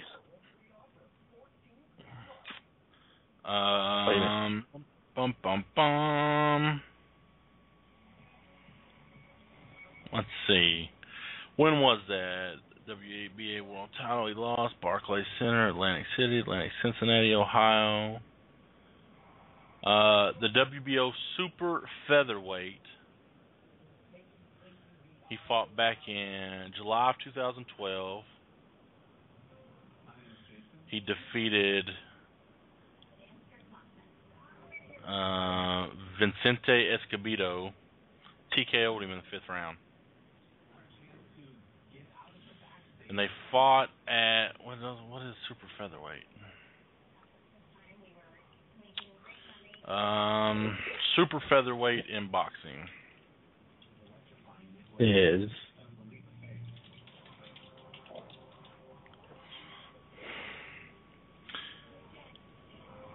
the maximum is 130 pounds.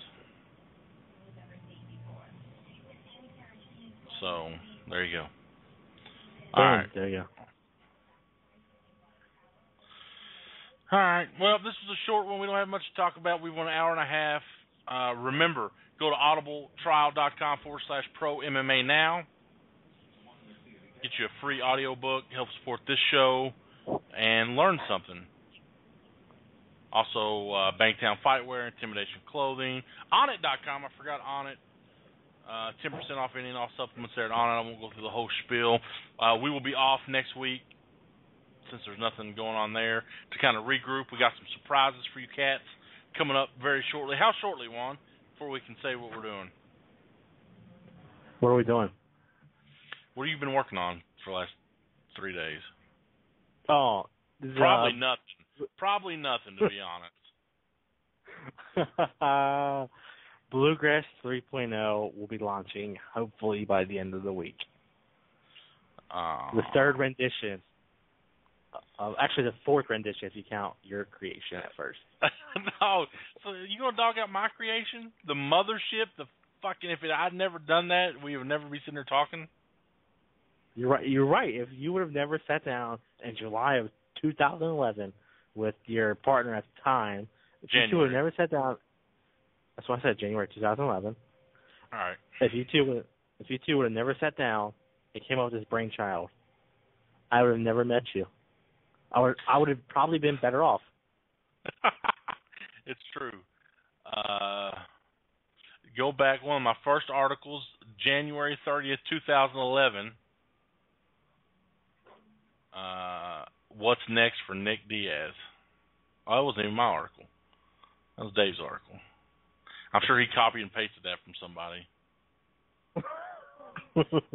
One of my first events that I did, like play-by-play, I guess it really looks shitty, was Strikeforce in San Jose.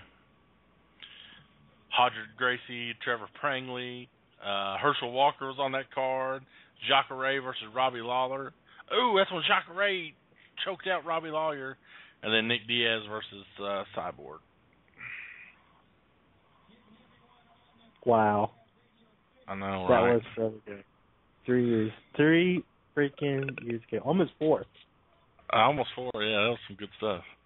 But if you want to see some of that old stuff, and you can't see it the way it's intended for you to see it on the old, I think if you go to BluegrassMMA.com, BluegrassMMA.blogspot.com. Is it still running? We still got that going? I don't know. I guess it would help if I spelled it right. Or you could just go to BluegrassMMA.com and find it. No, I want you to see how it originally looked. Is it up? Is it running? Oh, yeah. Yeah, Well, boy. BluegrassMMA. BluegrassMMA.blogspot.com. Oh, the wow. last entry, September 7th, 2011. Yeah, and before that, it was under construction for Bluegrass MMA 2.0. The Yeah, relaunch. right. Recap and review of Hard Rock MMA 40. Wow.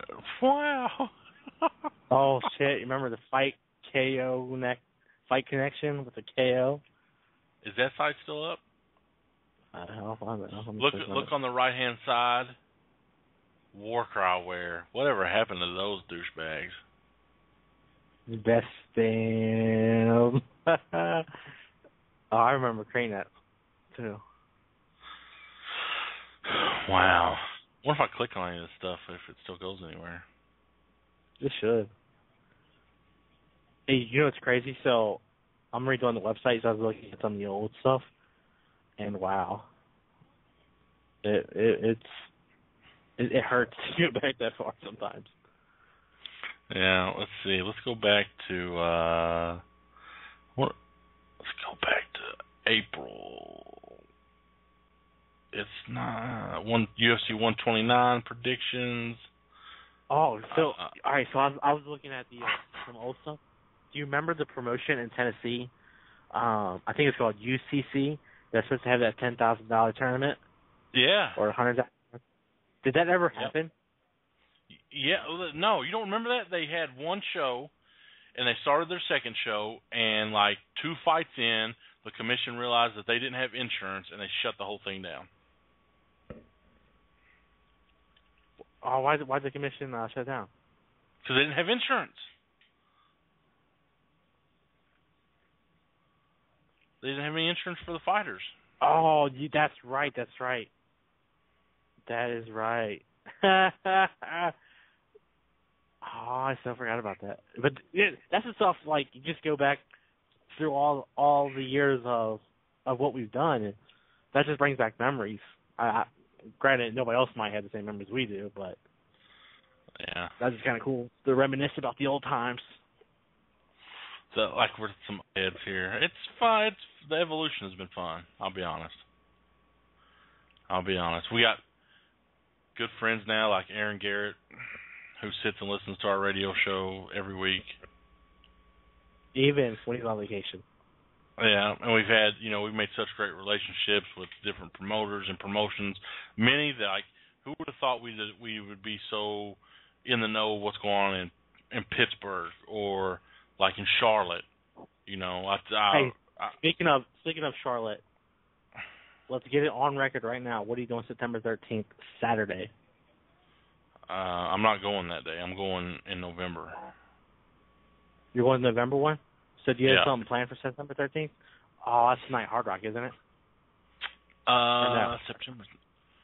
Maybe. September 6th. And yeah, I think that's Gina's fight. No, that's the next week. That's the 20th. Yeah. I feel like there is something that night, though. I think there is too. But if not, why don't you make plans to go to Charlotte? Because I've already made plans. And I've already told you this. I've already set this up. What are your plans? I forget, November something. November 15th, I believe. Yeah, November 15th. November 15th? Yeah, is there other one? But it's their last show of the year. It's the Night of Champions where all their people coming back. That's what I want to be at. I want to be at the craziness. I want to do shots off of girls' titties. Wait, did he say that? He's on air again. Yeah. No, I want to be a part of that craziness on one of those big nights. I'm also going to be at Valor on November 1st, back in Pigeon Forge. Okay, so, all right, November 15th, we're locking it in. We're going to no shows. I'm going with you. We're going to Fight Lab. Because that was on our bucket list this year, was to check out a Fight Lab. And Correct. November 15th is going to be the first time we do it, and it'll be the last event of the year, the big bang. November 1st was the last Valor event of the year. You're more than welcome to come hang out. And is that where you're going next week? Or on the 6th? Are you going to Pigeon Forge? No, I'm going past Pigeon Forge. I don't know where the hell it is. They're saying somebody's house. I don't know. Oh, okay. Really sure. I'm just riding along with somebody. So we'll do that. We'll go to Valor on the 1st. We still got to fit V3 in there somewhere. V3. Man, yeah, we do. Did you see the They've had a lot line of people fucking at their Alabama show? It was crazy. It was. It was very crazy. It was kind of cool to see them venture into Alabama. Well, a lot of their fighters were coming from Alabama anyway. But, dude, that show just, if you order it on Ustream, I don't know if it's just the commissioner stuff. There's a lot of dead time there for only, I think we only had 7 fights. I didn't say that, but they posted on their Facebook page that the stream went down. Yeah. Even before that. Fights. Like, after the second fight, there was a long delay before they even got in the cage. So, yeah, then the internet went out in the facility. So. Oh, Lord, of course. Yeah. So we got to make our rounds. Got to get out of here. I will probably never do another Ohio MMA show. I just think they're all garbage. Hey, just because you got ripped off. I didn't get ripped off. Because it was an all slot machine casino. Aaron just told me to fuck off. What's wrong with him? Bring him on, since we're just talking. Wait, is he online? Yeah. Yes, he is. Aaron Garrett. Paging Aaron Garrett. Well, why you get so angry? Because cuss me. You're just mad because Kentucky MMA is not as good as Ohio MMA. Listen, we're not canceling shows every week in Kentucky. I don't know about your people up here in Ohio, what they got going on. Am I wrong? I mean, let me know if I'm wrong, because I know there's been some cancellations. Am I wrong? Touche. Oh, another one for the good guy. Are you guys? Let me. Was IT Fights in the running to sign Eddie Alvarez today? I think we were. We was a couple $1 million short. Listen, Scott Sheely money. You got that. What? Have you talked to Scott? What's the time difference? Is he like a day ahead of us now, or 12 hours? God, let's call him. It's like, what time is it over there? If it's 10:30 here, 10:30 there. Yeah, in the morning. He's up, right? Let's get Kung Lee on the line. See what he's doing. I have to use Viber to call him. You have to use what? Retarded. Yeah, Viber. What's that? It's like internet Skype. calling. It's like Skype. Oh, for international calls? Yeah. What's he been getting? All I've seen is like Scott ordering pizza for Kung and all this, and then all of a sudden we see Kung Lee ripped up. I need to get some of that pizza. I'm just saying, Scott needs to hook me up with that pizza that he's feeding Kung Lee. Jesus Christ. No crap. And then they're doing like ice water challenge, and bam. Hey, so, all right, let's be real here, Aaron. Don't front, because Sheely's your boy. Who wins? Bisping or Kung?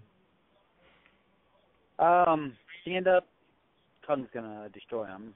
No. Who's getting their hand raised at the end of the night? I don't want to say, well, if this happens, he's going to win. Who's getting their hand raised? Kung Lee. I don't think Bisping can take him down. would you be willing to put a friendly wager on the line? Yes. 20. Okay. Let's do it. 20? Wait, what was the last fight we bet on? Juan? Who, me? I don't think we bet on a fight. I think we did. Put $1 on somebody. Oh, yeah, we put... I'm not going to say that out loud. I don't want to make anybody mad. The local fight coming up. Wait, coming up? Oh, yep. I know who. Yeah. I don't want to make anybody mad at us, so... Hey, Juan, I put a bet out there. I put a bet that David Crow was going to win his last fight. And he didn't? I lost. Who'd you bet? No. Me? No, I bet Jeremy Pender. Oh. Granted, I'd never seen the guy fight before. It was his return fight in like 3 years. Never seen the guy fight before. But I like David Crow, so I'm like, yeah, I'll go with him. I'll go with David Crow. You're going with your heart. What, okay. Did you guys watch that Mojo fight? Juan was there. Wait, what? What'd you say? I didn't hear you. Did you watch the Mojo fight? Yeah, I was there. I heard he just killed what's his name? Dante Wade? Yeah.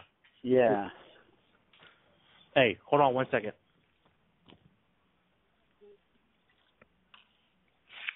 Why'd he stop in progress? He must have to walk out the door. What were you going to say, though? I was going to ask him if you wanted to bet on your fight. On my fight? Oh. Yeah. Can you announce your fight? My opponent. UFC debut? Yeah, super heavyweight. The Or first one ever. Are you fighting 155 for RFO? Yes. No, I'm fighting a heavyweight. I've cut half my body off right now. Why? I make 155. I'd be like 145. All right, so anyways, I'm back. So, yes, Dante Wade, it was a brutal beatdown. What's crazy, so Wade drove, I'm not sure where he lives. I think Eastern Ohio, maybe West Virginia. I'm not sure. Anyways, it was a few-hour drive. He drove it by himself, and his left eye, underneath his left eye, was probably the biggest bruise, contusion, mouse I've ever seen. It looked like it was an inch off of his face, and he drove himself to the hospital. He wouldn't let anybody else drive him to the hospital, so he drove himself to the hospital. I mean, dude has a massive heart. He was great. He wasn't like, I mean, he was pissed, obviously, but he wasn't like, fuck this shit, fuck that, blah, blah, blah, afterwards, like some fighters might have been. That's just not the way he is. No, he's awesome. He's an awesome dude, man. Yeah. I felt bad. Did he not have any cornermen? You said he drove her just all by himself? Yeah, drove all by Chuck himself. was there, wasn't he? No, he wasn't there. Georgetown MMA essentially helped him out. They did like everything for him. So they rode with him. They rode with him in his car as he drove to the hospital, and was there at the hospital waiting on him and everything. So I mean, yeah, props out to Georgetown MMA for stepping up for that. Nice. Yeah, but no, so Mojo got the big win over Dante in the main event, which was really nice. But so check this out. I was hoping to get video of it, but I haven't gotten video of it yet. So, in one of the matchups, it was Keenan Pena. He fights out of Team Demon. He was taking on Justin Wardley out of Team Alliance, right? Oh, I saw what you put on that. Yeah. So there you go at it. They're fighting. Justin from Team Alliance gets Keenan in a standing guillotine up against the cage. Gary Copeland's to the right of him. Well, he didn't see it, but I was actually recording it on Instagram at the time. Keenan taps out. Now, as any coach will tell you, and as Gary Copeland tells you in the fighters meeting, don't let go until I, say let go. Basically, you hold on to that choke until I see the tap and I stop the fight. Never let go. Justin, being the good-hearted citizen, I take nothing away from it. I would probably done the same situation. He let go of the standing guillotine because he felt the Keenan tap. I have it on video. Gary Copeland didn't see it. So Keenan looks at Gary. Gary's like, what the hell's going on? Why did you let go of the choke? Why aren't you guys fighting? He asked Keenan, did you tap? He says no, and Justin's like, he tapped. And Gary's like, pretty much, I don't know what to do. It's one word against the other. I didn't see it, so continue fighting. So I'm trying to upload the video to my phone. I'm trying to upload the video to Instagram during all this. I missed it. Next thing I know, Keenan gets knocked the fuck out cold on the mat. Wow. And So you said that right something there about karma, right? Yeah, that right there. Everybody always talks about karma. Karma's going to bite you in the ass. Well, sure enough, seconds later, karma bit him right on the motherfucking ass, and he was out cold on the mat. And the doctors had to come in, break out the salts to wake him up. But I mean, he deserved it. I am so glad it happened because it pissed me off. Like, dude, I seen you tap. You're lying to the referee. You're lying. He didn't have tap that time. No, he didn't have tap that time. But it's just that bad sportsmanship and that bad the vibes you're bringing into the sport, which doesn't need that. And it's supposed to be about the sport itself. It's supposed to be about being honor, integrity, and all that. But no, he just threw it out the doors like, I'm so good, and he got knocked the fuck out. So I was happy to see that. I saw our boy Caleb got beat too. Oh yeah. So he came in. I don't know what it was. If it was a flying Superman, or a flying knee, flying elbow, flying something. As soon as the fight started, he came out and jumped at Chris Myers. Chris Myers straight up. I don't know if he was anticipating it or what, but he just went straight up Sparta kick on him. And Caleb folded up and flew back. It was too funny, man. It was too funny. Some WWE shit there. Yeah, it was great. But yeah, it was this weekend for me. It was a great weekend. We had tons of great fights. Even at Midwest Fight Series on Friday night in Indianapolis, there was tons of great fights. Probably one of the best comeback fights I've ever seen at a local show occurred on Friday night. See, we've got two of those because you said that about MFS. I've heard that multiple times about the Ben Sargent fight. How he got probably a 10-8 round, just dominated the first round, and ended up coming back to beat Michael Seals. Both could have been.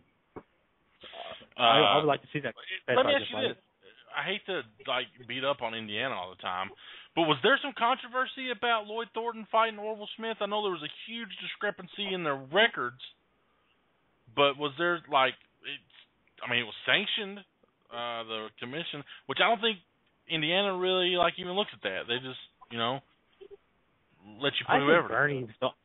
I think Bernie's the only one that really does that. Bernie and Greg are probably the only two that really take that into consideration. No, Todd does.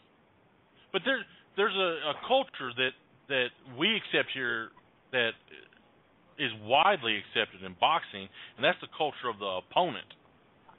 You might have a guy who's 2-0, 3-0 that is good, and you'll let him fight a guy that's 2-18, 2-25, whatever it may be, because let's be honest, that's how you build people. Is it the best way to do it? Fuck no. I mean, you call it what it is, you've got your cans out there, but they're a vital part to keeping the fucking cog going. Absolutely. And at the end of the day, it's two grown-ass men or females, if they decide to step in the cage, two consenting adults stepping inside the cage. So what's it really matter? If both agree to it, it's their decision. Well, why should basically the government step in and say, this shouldn't happen? Our biggest thing in Kentucky, the thing that gets people the most is inactivity. If you haven't fought in 3 years and you lost your last 6 fights, you're probably not going to get a fight here, right? Or if you're a pro fighter who comes from another state like Tennessee or Indiana, where you were 2-5 as an amateur and 0-9 as a pro, you're probably not going to be recognized as a pro here. Probably not going to get a fight. Other than that, if you stay active, even if you're losing a lot, you're in good shape. Right, that's how it should be. Probably the thing that went to the decision of Orville Smith, who was 17-3, and Lloyd Thornton, who was 2-0, was Orville hasn't fought in a few years. And when he did fight, a lot of it was non-sanctioned. I mean, it was way back in the day. So I think that's why they kind of let that. Plus, it was a last-minute replacement. Jeremy Pender was actually supposed to take that fight, but had to withdraw from it. So Lloyd stepped up 2 weeks' notice to take the fight. So I think that also played a little factor into it. Hey, and Thornton's tough as nails, too, man. That motherfucker's been good. I mean, he's been good for a long time. Yeah, I mean, a lot of props go out to Lloyd, even though he did lose. One, for stepping up to the challenge to take that fight, and for the performance he put on inside the cage. I mean, it was a great fight. You can find it on BluegrassMMA.com right now if you want to. Yeah. Yeah, I mean, nice it's plug. nice plug. Yeah, that's what we're here for. Dick lickers. Yeah, what do you got it, score it was for a us pretty good on fight. September 6th, son? Fights. Where I got from Fights Repair. Where's that? Is it in Lima? It's back to Cube, right? No, it's in Finley. Yeah, it's I think. Place that you'll never be because it's too far north for you. I don't know how to figure skate. I couldn't skate my way up to the media table. Or, knowing you punk bitches, you'd put me outside the barn like you did Juan last time. I don't play that. I'm front and center. T-Mobile. I'm front and center, baby. I got AT&T. I just stole, honestly, I would probably just stole your fucking Wi-Fi connection. Because I know you paid. I didn't have it. Did you forget to pay the bill? Did you get it repoed? No. I converted that into my tablet. Does the tablet do the same thing? Which, I'm kind of curious, why you got a tablet? Because you have, like, a 13-inch phone. Yeah. Now you have a 14-inch tablet. So what was the point? Every inch counts. Come on now. That's what she said. I was waiting for it. But no, we got some pro fights. We have actually the Smith brothers fighting. Steve Smith and Jeff Smith. Not fighting each other, no. We got Steve Smith fighting that'd be kind of cool, though. See who's better. But no, Steve Smith fighting Charles Gather for the third time. They're both 1-1. And Jeff Smith fighting Mike Velasquez for the third time. Didn't we talk to Mike Velasquez? Did he fight the fair? Mike Velasquez fought for us on our last card, on our main event. He's 3-1 now at 145. All right, then. Then, how many more shows you going to have this year? You going to have a show in December? No, just in November. Are you doing it the day before Thanksgiving like everybody else? Dude, guess what? Just was on TV, man. As one interrupts us. What's that one? I feel like a character from Half Baked. This is all, dude. Man. So, do you guys watch Late Night with Jimmy Fallon at all? No. Oh, you need to. He's probably hands down the best late night talk show host of all time. I'm saying it on record now. Better than Johnny Carson. Boom, I said it. Now moving forward, he does a lot of great stuff. But tonight he has Pierce Brosnan on, who was in GoldenEye 007. And they're going to play against each other in the multiplayer, which that was by far the best multiplayer first-person shooter game of all time. I just want to let you guys know that. That'll be on tonight if you want to tune in. Probably about 11:45 p.m. Eastern Standard Time. Listen to it accordingly. Isn't Juan usually the one talking about us not talking about MMA? Yeah. Fucking loser. Hey, I can't help it. GoldenEye was probably it's in my top 5, top 10 greatest games of all time. I can play a game right now. You always get the gold gun. Cheat. Nah, I like dual wielding the pistols. I think it was like the DSRRs or I forget what it was, but it was the gray and silver pistols. Oh, I like that, man. I never liked or maybe Nintendo 64. You never what? I never liked Nintendo 64. I like it, man. Mario Kart 64, original Mario. I mean, Do either of man. you guys have a next gen, Xbox One or PlayStation 4? No. No. Did anybody play The Last of Us? What? The Last of Us? I think it was just on PlayStation. Never heard of it. No, I'm an Xbox man. Yeah, this game, I don't know, can I buy it on Steam? It would probably be my next purchase. It's one of those, like, futuristic survival things with zombies, but it's kind of got its own little twist to it. Like, I watched some gameplay, and, like, no shit, when I first had my daughter, I couldn't watch, like, Law and Order, shit like that. It just was fucking ridiculous how it makes you feel as a parent watching shit like that. I got that same feeling rushing back when I fucking watched The Last of Us, the way how it started out. I was like, oh my god. Oh yeah, it's only on PlayStation. PlayStation only game. Is it not on PC?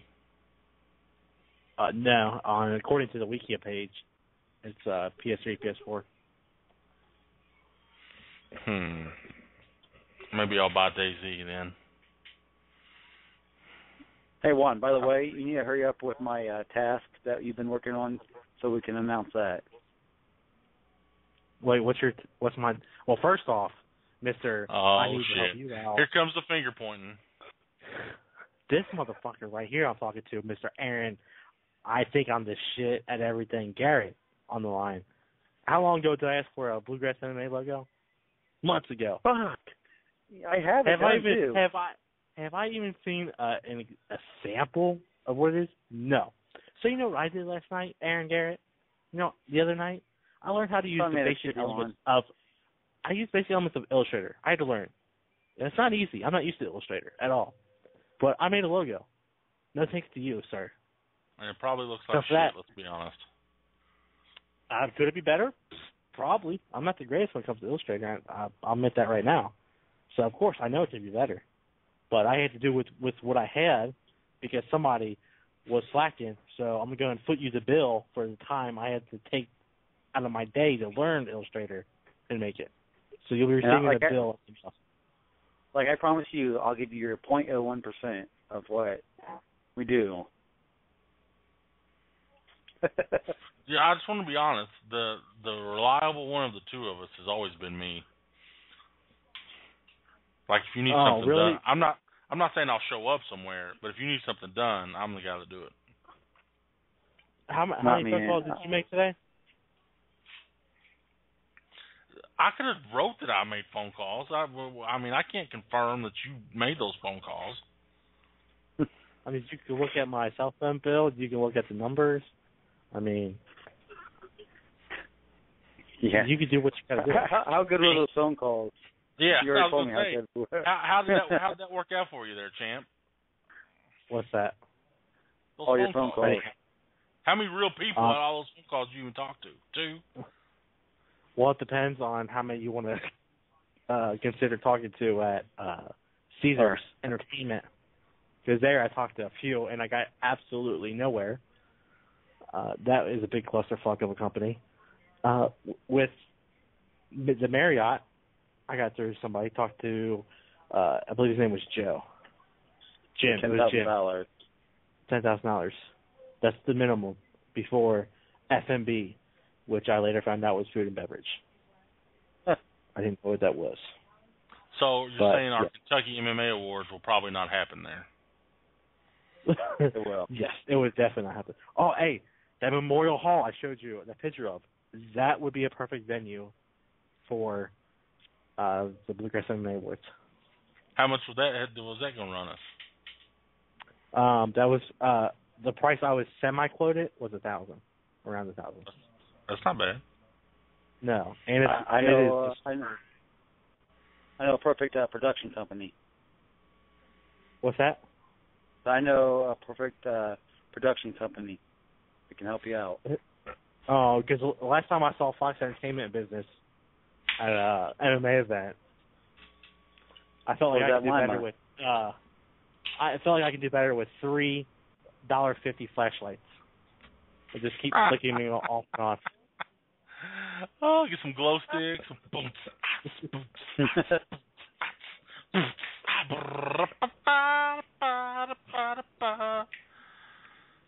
Wow, that got out of hand. Yeah, right? I can see you with the crystal spinning ball. Oh, yeah. Do you have any disco in your repertoire, Aaron? I do. Jealous? Play a little Saturday Night Fever? I do. See, what did I play? Some James Brown this weekend. It's not disco, but it's that era, I guess, that Motown, funk era, whatever it's called. Yeah. Like I said, I played Get Up Off Your Feet. That's a good one. Get up, get on up. I'm gonna get that. I'm gonna do that as my walkout song. What would be? So who you fighting? You never did answer me. I already asked him that on air while you were shutting the door or whatever. He doesn't know yet. Oh. What was your last walkout song, Aaron? What was my last walkout song? Mm-hmm. MGK. It's raining, man. Hallelujah. It's raining. No one. That was yours. No, I think yours was I'm coming out. I want the world to know.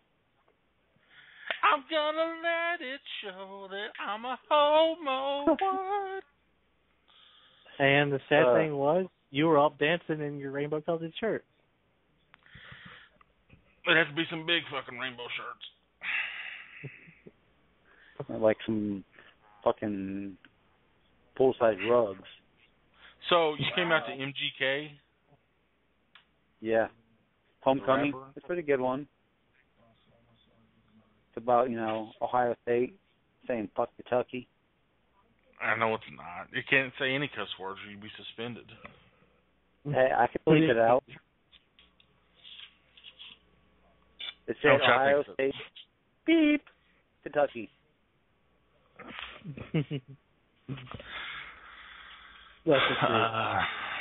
Dude, did I tell you about fucking me and Juan are in the Indiana promotion the other week, about a month ago. They're allowed to cuss and do anything they want. Like, Holly Klein came out to move bitch, and like every 5 seconds, bitch, bitch, bitch. I'm like, damn, we just got suspended, thrown out. Only Ohio like that. Only Ohio does that. Oh yeah, Kentucky the same way. Yep. It's not as bad here. Oh shit! I made a walkout song for Sours, and fuck, I made it clean and dirty version because I didn't know what your guys' rules were down there, and fuck, man, we played a dirty version. And I had like 10 cuss words in it, and it was perfectly fine. There were 7-year-olds singing along. We're mature for our age. Oh my God, Todd is awesome when he's singing along to the walkout song.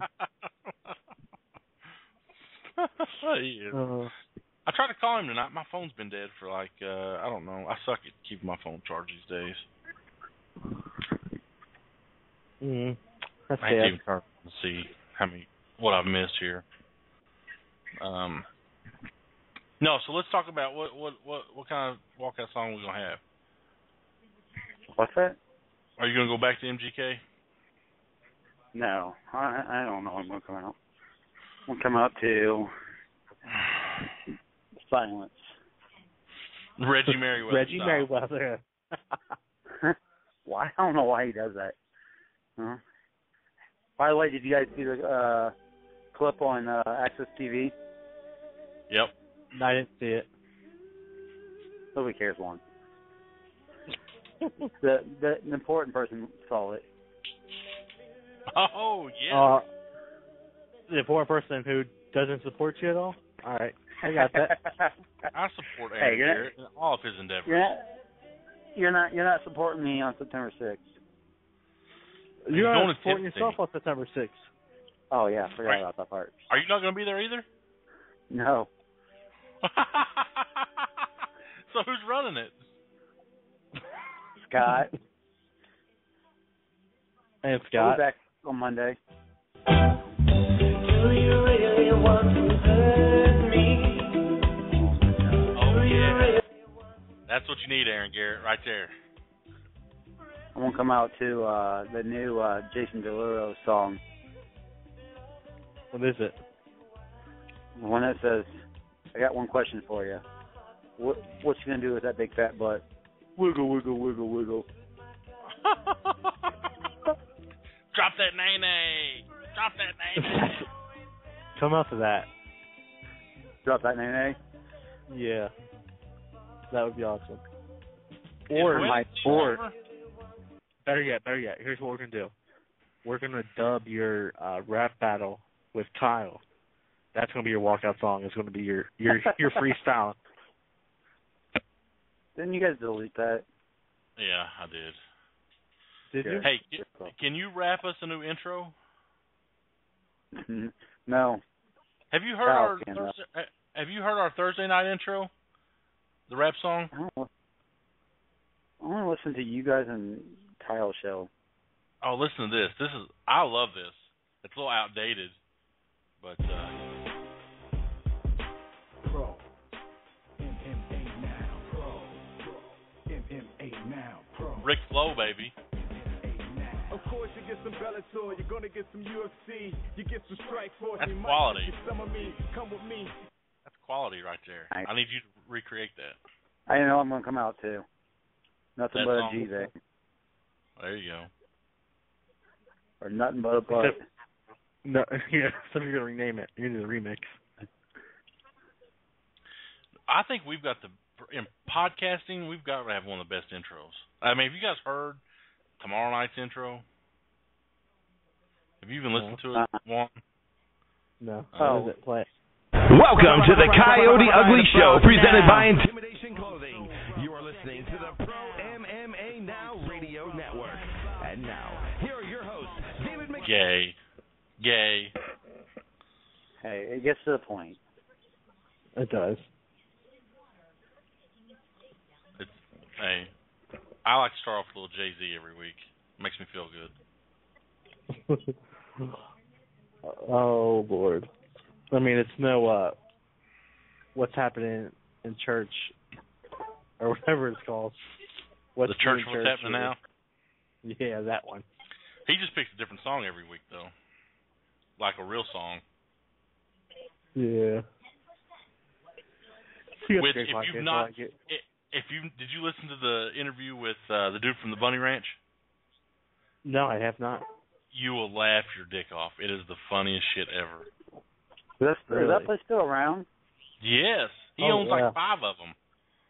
Dude, I just watched an episode of that like a couple nights ago. It's funny as fuck to watch these guys just walking there. And Cat House? So you're watching Skinamax.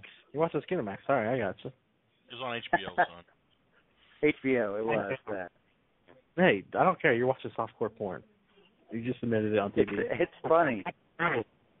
I'm 18. Yeah, I'm allowed to watch it. You can tell my mom now. Yeah, I am. Your mom was on that episode, wasn't she? It was called Probably Big Titties in the City.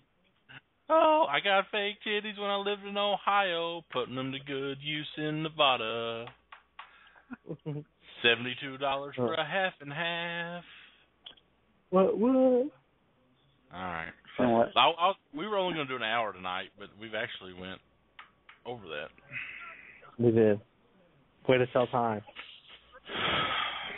I don't know. Sometimes I just like to talk. For sure. I talked to Andre Arlovsky last week. AA?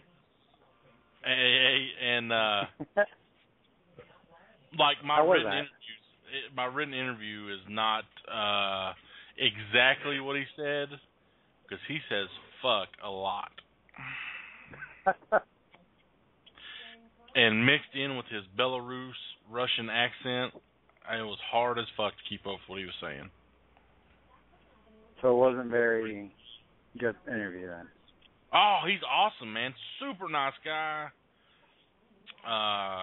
We talked for about 35 minutes. We've been texting, I've been texting him pictures of my meals every day and stuff like that. No. He was a super nice guy, though. That's good to hear. Good to hear. I got a note, though, before I interviewed him, they said, make sure you don't say anything about Glass Chin. He gets extremely angry. I was like, okay.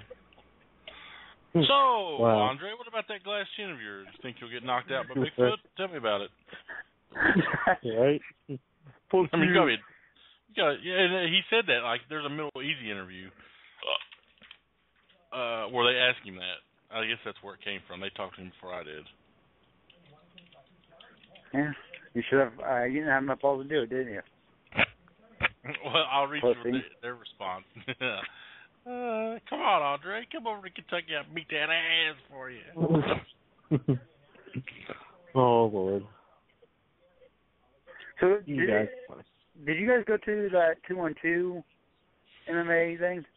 Fuck no. That's the dumbest shit I've ever seen in my life. I watched that. I was like, what the fuck is this like Gladiators meets UFC?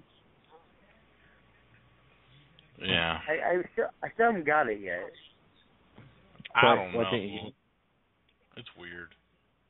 I mean, I guess, it's an idea that, might take off, but I don't know. What if it does? What's it contributing to the sport? Not a goddamn thing. Yeah, it's taken away from the sport. No, it's in a whole new category by itself. It's not the same sport. But it's still going to make MMA look horrible. It's like playing basketball on an obstacle course. Or it's You're like still playing arena football. Yeah. It's like the XFL, if you want to get real. No, it's not like arena. That shit was good for like 2 weeks. Like it was. He hate me? Yeah, I remember. He went to the NFL, didn't no. Yeah, he did. No, so the arena combat, as it's called, is a mixture of American Gladiators, Wipeout, and mixed martial arts. The object is to score points, but you can also win by knocking out your opponents or submitting your opponents. But they run around the obstacles in order to get points to win. What's the weight limit? It's the same weight classes, as far as I know, to that of the mixed martial arts world. Oh, so they get to weigh in by themselves versus... So they could have a 155-pound guy versus 155, but then they could have like a 205 and a 205 then. No, it'd be 155 versus 155 versus 155. Oh, okay, so they can't. Okay. Hey, Gary, did you see Adam Fritz's picture he posted? Yeah, he's a dumbass. All right, here's this question. Hey, Andre, I've been a fan of yours for a long time. I just want to say that looking back over 15 years, people saying you have a glass chin are ... I guess Arlovsky interrupts and he says, bullshit. Next question. I fight soon and people want to talk about glass chin. I fought Anthony Johnson even though he broke my jaw in 2 places. So fucking asshole falls asleep at the gong. They talk about glass jaw. Come on, I fought 2.5 rounds with a broken jaw. What do you mean glass jaw? And the guy says, he says, no, I was agreeing with you. For the heavyweight divisions, I think he's trying to get it back on track. He says, thank you. You can tell those guys to go fuck yourself. Oh, that's funny. Oh, Gary, did I tell you that Crystal had to get surgery because she broke her nose? Who's Crystal? Or Chelsea. Chelsea. Oh, did she really? Yeah. Oh, man. That sucks. Nose job. Yeah. What you gonna do with that big fat nose? What you gonna do with that big fat nose? All right. I gotta go. It's time to go poop.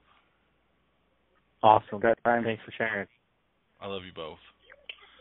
We're off next week, so Aaron, you're free if you want to host the thing next week. You can do it. Me and Juan will talk about it. No Juan. Just you and Scott Sheely. I'll actually get Matt Brown on the show then. You probably would, you dick.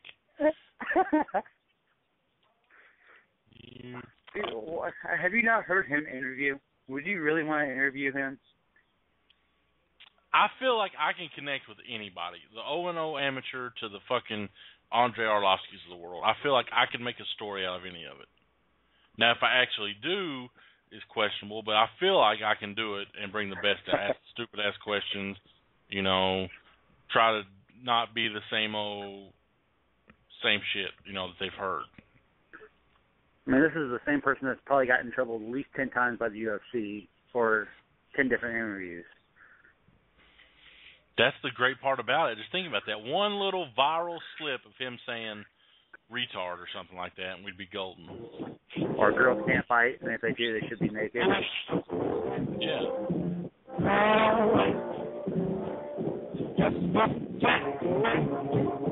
What do you listen to now? I don't know. We got to mute him.